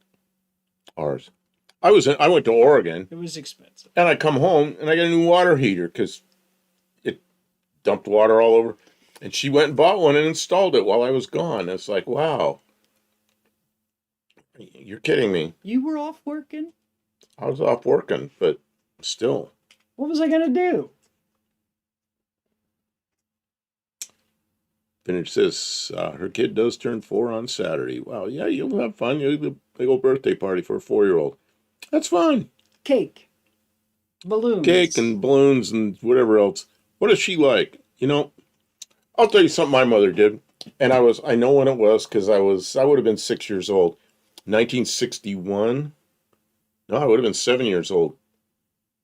The new Lincolns came out. It was the ones that have the backwards doors, the 4 doors, and they have the suicide doors in the back. First year those things came out, 1961. My mother went down to the Lincoln Mercury dealer and got a big brochure. And in there, the thing was big, and you fold it out. There was like a big picture of one of those cars from the side. So she got that thing. And you ever hear an old game they used to play at kids' birthday parties? They go pin the tail on the donkey, and they blindfold kids, and then they walk up there and try to pin the tail. What? So my mother... They stab kids? So they have the tax. So my mother... With tax? My mother... That's abuse. Just let me finish this. So my mother took that picture of that Lincoln, and she cut the wheels off, and she cut the antenna and I don't know, all these pieces. And then she blindfolded us all, and we had to go up there and try to stick the parts on the car. And of course, parts were all over the place, as silly as hell. But it was a game for the birthday party. So, think of something silly like that for the kids, and it just something. Don't do that, but I mean, do something that's fun for a little kid, and you'll have fun because you get to see a kid having fun. Good stuff. Only at the good parties. Yeah, that and lawn darts. We used to have lawn darts at my grandmother's house. We were allowed to play with the lawn darts. George Diaz says, I'm 66. Youngster. There you go. I'm 5 years older now. They're complaining about the price of steak. Yes, beef is very expensive right now. I don't know why. You know what amazes me? You ever go, it's something I like, is lamb. It's a meat that I like, but it's hard to find. But when you find it, what's it always say? It comes from Australia. You think, we can't raise that here? It is strange, isn't it? It comes from Australia. It's crazy. Hippie Long, I love my tankless. Yeah, Carl out there and my friend that was in Tucson, that's what he had. It was a tankless.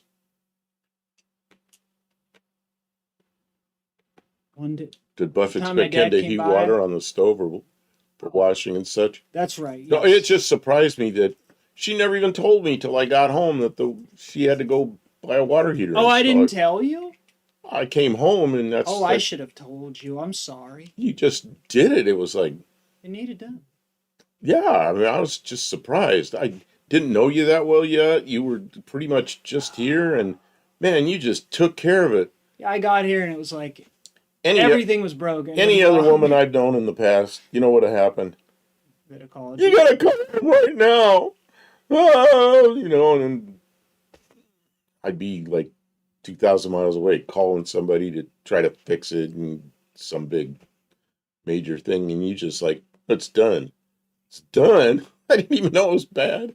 Photo on the way, Buff. Okay, so let's look what's gonna come on the photo on the way. Oh, I got more photos. I got many photos on the way. We have some more from Tanner. Barracuda lamb. Lamb comes from Australia. Here in the United States. I don't know why. That's where we get it from. Yeah, In a it's lot of just it's cases. crazy. I don't know why that. It's like something else I like are those little camp smoked oysters. They used to come from the U.S. Now every one of them's from China. Well, guess what? I'm not buying the ones from China because they probably got antifreeze or something in them. But That makes them good. but I can't believe we can't make that product here. Hippie Long, I didn't know there was such a thing as good lamb. Oh yeah, lamb chops, or yeah. You tired? Oh, I'm sorry. I suddenly yawned. That's all. So this is more. This is the other side. So you can see, isn't just on one side. No, it isn't. Oh, there's the other side. I There's the see. other side. You're And missing one of the wheels. he's I didn't know that. kind of working on what his wheel well might look like. It's going to look like a race car. That's going to be good. Okay, I got to go over it and find But out. kick it, and you can tell he's getting ready to radius his rear wheel wells. He's taping it out. That's good that you didn't just hack at it. What is this? Tao sent me something. You can't see, but there is a mount for those mufflers. Okay. I understand. Thank you for sending us pictures. That looks like our yard. We got a hot water tank taken He apart. says, great minds think alike. There we are. That's going to be part of my ute. Only it's ours. Does ours have the square hole in it? Yes, it does. It does. Okay. It has two square holes for there's two heating elements because it's an electric water tank. The one with only one hole is probably a gas tank, if I had to guess. So yeah, we have a round thing that looks just like that. Looks just like that foam core. Barracuda says legs were $80 and more. That's why he can't find them, because I don't take him to the place where they are, because he'll buy them and they're expensive and we don't have the money for that. That's why we don't get them very much. It's Bonus sheet metal. Yeah, if there's sheet metal on something, I'm going to rob it. Bonus sheet. That's right. We have a car out here that I'm probably going to rob sheet metal off of or something. Yeah, we have a couple of this silver one. Yeah, you could take metal off the bedsides of that Dodge truck. I'll bet you it's good. Yeah, thick but metal. we got a 2010 Chrysler. Yeah, but that car can't Chrysler be 300. retitled. It was totaled out, so it can't be titled. Well, yeah, it's too far apart. It's a junk car. It's too far apart. Well, yeah. On top of that, So yeah. it's so there's a lot of sheet That's metal. a quarter panel in the making. That's right. It's a little thin for a quarter panel, but but you could use sure. that for something. I mean, Fabricating rocks. I know, it is fun. I think fabricating is good for YouTube too, because it's big things that look like something. cut the wheel wells, no going back, or going back with a lot of work. Well, Kevin, he's already been working on that car. I don't think there's any going back. It's Cut them off in a way that you can tack. Of course, he doesn't do MIG welding, but you could tack it back on and fix it. But he probably doesn't want to do that. It's a race car. I mean, it's a Dart. It's okay. Oh man, Tanner, when you're old, you'll wish you hadn't done anything to the car, but until then, have a hell of a good time. it's not a 1970 Chrysler 300. Now, I probably wouldn't tear that up. It's a 2010. That's the newest car we own. That Chrysler 300. What? That is the newest car we own. Oh my God. That jumped out. It doesn't even have any steering system in it. The wheel, there's no way to turn the wheels for the steering wheel. All that's missing. It doesn't have a. It's impossible to move it around. It doesn't have a transmission tunnel in it. Yeah, it's all hacked up. Oh my God. Oh, my mind is blown. That can't be the newest car that we own. That is the newest piece of garbage. That's the newest car we own, and it's probably about the biggest piece of garbage. Oh man! And then like the next one is like the Lost Fire. You know, that car is the one that Mopar Al. Yeah. You saw his Studebaker. The floor in his Studebaker came out of that car that we have. He cut the transmission tunnel cut out the of whole car tunnel and everything Studebaker. out. Yeah. And he cut I don't know, a lot of pieces went into that Studebaker from that car. Crazy. And now crazy. I really wanted it for the sheet metal. And I guess there's a rear end under it. Yeah, we've got one of those independent rear suspensions under it. Stray Bullet says people are starting to weld the wheel wells back onto first generation Broncos. Yeah, those first generation Broncos. If you cut the wheel wells out of them, you're hating yourself because they are worth so much money now in original condition. Man, when I was in Ohio, I knew a guy that worked on fiberglass, and he was just fiberglass genius. And he'd been working on fiberglass since the very first fiberglass in the early 40s or late 40s. And he ended up making molds for the original Corvettes, and he did the molds and built the first bodies for the Avantis. This is a guy that had a lot of experience with this stuff. But then he said the 63 Corvettes came around, and then in 64, they didn't have the divider in the window. And he goes, people of the 63s used to come in and get him to cut the divider out and make it look like a 64. And then he goes, like, 20 years later, they're bringing the same cars back to me, wanting me to put the divider back in them because they're worth more with the divider in them. And he thought that was kind of funny because that was one of the jobs he had, was removing the dividers and putting them back. Tabo says that there's a video of us picking it up. We got a flat on the trailer. We did it, and it was so loud. It was like, boom! Oh, scared the crud out of us. It sounded like a bomb went off in the car next to us. And then it took me about a second to figure out what it was. And then Kim just gently brought it over, took an off-ramp, went up, turned the corner. What'd we do? We parked somewhere, got out, and decided we could move it. Does that trailer have four wheels? Yeah, it has four wheels, right? Yeah, so we were able to roll on the other wheel, and we just slowly rolled over to a parking lot and parked and started chasing parts. Because, of course, we didn't have a spare. Specs says, I test drove a 300 in 2005. The salesman brought it to my house. The car wouldn't shift out of first. Well, he disconnected the speedometer, so it didn't clock up miles. Is that why I wouldn't shift out of first? I don't know. Racer, was that an A.O. Smith water heater? A.O. Smith made GM frames at one time. What kind of I have no idea what that was. I bought that one. Not that one. I bought the one we have that looks like that. Yeah, probably not long after I was here, probably like 07, something like that.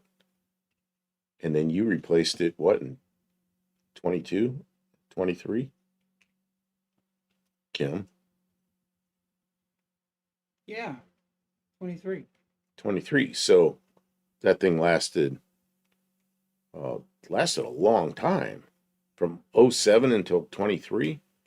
We probably got our use out of that water heater. So the computer thought the car was standing still. I told the salesman, if I buy one, I don't want that one. Talk about corrupt. How many miles were they putting on that car in first gear? We bought a Chevy van in 1965. And they had to transport it from Los Angeles up to San Luis Obispo, which was about 200 miles. So they had to just bring it up. But it was taking a long time. And my father was getting impatient because he wanted the van. And we were going to move to South Dakota. He's going to pack all his stuff in the van, move to South Dakota. And it was just going on and on and on. Well, it wasn't here yet. It wasn't here yet. It wasn't here yet. And finally, the local dealer called and said, well, they finally got it up here. Okay, so we went and got it. And the whole right rear quarter panel was a different color off from the rest of the van. My father looked at it and just kind of shook his head. And we took it and we drove it out, and the speedometer didn't work. So he pulled it back in, and the guy goes, you know, it had like 8 miles on it or something. They drove it up from LA, which is at least 200 miles. So they wrecked it on the way up. They had it fixed. They got it there, and they still left the speedometer disconnected. But we had that van for a long time. It was a good car, but they had replaced the right rear quarter on it before we got it because they crashed it. Dean Stevenson responds to something. I have no idea what you guys are talking about. Well, Olive says she's leaving. She's going to go lay down. So it has to do with it. She said night-night, and he says night-night. Good night, all. Thanks for being here. Rest well. Towel says, I removed a ream and installed a Renai. I don't know what that is. It's also a water heater. Ask the plumber. What's the one you got? You got one in there that's... Whatever they sell. It's a little shorter and a little bigger round than that kind. That's a 40, I think about a 50 or... Or was it the other way around? I don't know. Yeah. It was... whatever it was, it worked quite well. It does work good. Works really well. But Carafano, when I drove a tow truck to go to change tire only to find spare had no air. Yeah, of course.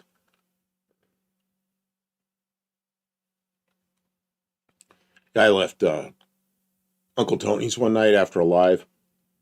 Got not too far from his house on the interstate. my left rear tire went kablam! My Mazda, and I pulled off the side of the road. And geez, I don't remember what happened. He came out there to help me. Got the spare. It was a Space Saver spare, of course. Supposed to have like 100 pounds of pressure or something in it. Had like 20. And it was underneath all kinds of shit in the back. So he followed me to a gas station. We put air in it. I gave up like at 80 psi. Drove it home. Yeah. The flat spare tire. Normal. Situation normal. Lexing spec. I did that in 2001. I tried to buy a 01 PT Cruiser in the purple color. The dealer here got one from Mexico City. I saw it the night it came in and the paint was all scratched up. I turned it down and the salesman was pissed. I ended up with a 2001 Nissan Altima. Well, you know, if they're trying to sell you a car that's all screwed up, they either ought to give you a big discount, but maybe they can't because they scratched it up and they got too much money in it. Or they need to accept that you don't want it, of course. George Davis says, I worked in a body shop. I cut 4 different cars in half. Each were either crushed in front or back. Made 2 good cars out of them. Yep. I've seen that done a lot. Back in the 70s, I watched a guy cut a, I think it was about a 73 Trans Am. Cut it through the A-pillars, cut it across the floor, overlapped it by about 6 inches. And he did it all with an oxyacetylene torch, welded it all back together. He did a really nice job on it. But he bought a back half from a junkyard. It had been hit in the back end. And he bought a back half and then put all the rear end and everything in it. Don't fix a flat, freeze in winter. I don't know, Kevin. It might. The salesman went to my bank to try to get them to pay for the car. I hadn't signed the document. What a jerk. Okay. We've been here, what? 3 hours and 19 minutes. That's a long life for us. It is. And we're going to do convertibles. Man, my throat's dead. T-tops. Oh, one was an 87 Firebird. Oh, a 3rd gen. Nice. You cut it through the A-pillars, right? Like halfway down the A-pillars or what? Oh, those had fire, or those had T-tops, right? Some of them? So we're going to do T-tops and convertibles. Mexican spec says, so convertibles next week. Yes. Yeah, but we're going to add T-tops into it too. And then we include some of the Corvettes that have the panel or the 914 Porsches or some of them, I guess. Vintage. I've thought about trying to weld body panels, but I've been hesitant. I think I could do better than flux core. Yeah, get a regular MIG welder. Get the whole MIG setup so you have the gas, which of course costs some money, but you'd be amazed what you could do with a MIG welder. And there's a place for both. But you start welding sheet metal with a torch, you're gonna warp the shit out of everything. Watch the guys who do it and learn from them. I always thought you had to weld in a line. These body guys that I see now, like Bad Chad and some of these other guys, they just do little tacks and they put them far apart so they don't heat the metal up, and they just go back and forth, and then it's all a big row of overlapping dots, and then they clean it up. And that's what they do. I didn't know that's how you welded sheet metal. And you got to be careful grinding it afterwards, because you can the grinder will heat it up enough to warp it. So yeah, target tops also. So you can. Yes, we will allow anything topless is good. Anything topless. So the yes, send us topless. So pictures. a grinder will heat the sheet metal enough to warp it. So be careful with that. Should I post some topless pictures for next week? Of what? Cars? Or you? I don't know. I like to give them something to laugh about. Any fresh air car. Okay, yeah. Even if it just has a really big sunroof. Moonroof? Does everybody remember moonroofs? Sunroofs that came off? Oh, moonroofs. Yeah, that's like it was an expensive car, it was a moonroof. It was a cheap car, it was a sunroof. And then I have watched people weld with a torch and hammer weld. They weld and then they get out the hammer and dolly and they make it all the right shape. And people that do that do some amazing work. Vintage. I couldn't tell you who Bad Chad is, but I've been accused of trying to be him. Bad Chad is a YouTuber in Canada, and he chops tops and does all kinds of crazy body work. And he doesn't do the kind of work that's TIG welded and hammer welded and everything is perfect with no filler. He uses some filler, but so what? He's a guy that he's got a big YouTube channel. And he and his Jolene, I don't know, are they married? I don't know. He and Jolene work together. She's the YouTuber that's brains behind the YouTube part. He's the guy that's the brains behind the auto body work. And a lot of people give him a hard time because he's a little rough. But you know what? He makes good driver cars, and I'm amazed. I like watching the guy. Scott at Cold War Motors? Yeah, he knows some stuff. Yeah. So, yeah, Bad Chad. There are people that give Bad Chad a hard time because he gets some stuff done. He's not perfect. No, no, he's not a perfectionist. But after he puts a swipe up Bondo over some body work that's got a little welds aren't perfect, and then they come out really good. It's like, so what, It's not like that little British car we have that they made the bottom half of the body out of window screens and Bondo that was over an inch thick. Nothing that bad. He doesn't do anything even close to that bad. George says he was taught by a Puerto Rican dude. Herman. Is that what that is? Yes. That's what he meant. Puerto Rican. Top notch. Awesome. It's always good to have a mentor who can teach you stuff like right there in person. Some of us has to learn by trial and error and more error and more error, but it's great when you have a teacher, someone who really knows their stuff to show you the way. Another thing Bad Chad does that I do is, like Bondo, he won't put, like he's got something where he welded. He'll take some, what do you call it? Just some polyester resin and mix it with short strand which is much stronger than Bondo because it's got little short strands of fiberglass in it. And he'll put that over some, and that's his first coat. So, that stuff's freaking strong. So that's not coming off, One day I'll learn how to spell learn how to spell. Sounds like you got a spell checker. Okay. Next week. Well, we'll see you. We'll see you before that. We'll see you on Thursday. Thursday and Saturday is tentative as always. If we're not going to be there, we'll let you know in advance. But otherwise, you can expect to see us on the late show or whatever, the cleanup crew. Thursday nights are always the kind of cleanup crew, 10 o'clock Central Time in the U.S. And Saturday nights we usually start about 9 o'clock Central Time in the U.S.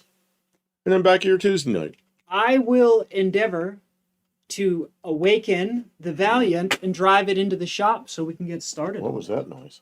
Nothing. So you dropped something. Yeah, I'm tinkering. Dropped your watch? Scott's looking at... See, that's good. You don't want him to be starving. So I can't wave with this hand because I'll hit Kim in the face. But if I wave with this hand, it goes off the screen. All right, guys. Thank you. You made it to the end. If you're still here, you get 3 extra points. Thank you, Mexican Spec and Kevin, for being here. Everyone who commented, liked, sent super chats, no, wait, Jose, participated, commented, sent pictures. Thank you all so much. It's been a great stream. I'm looking forward to the next time. You all be well.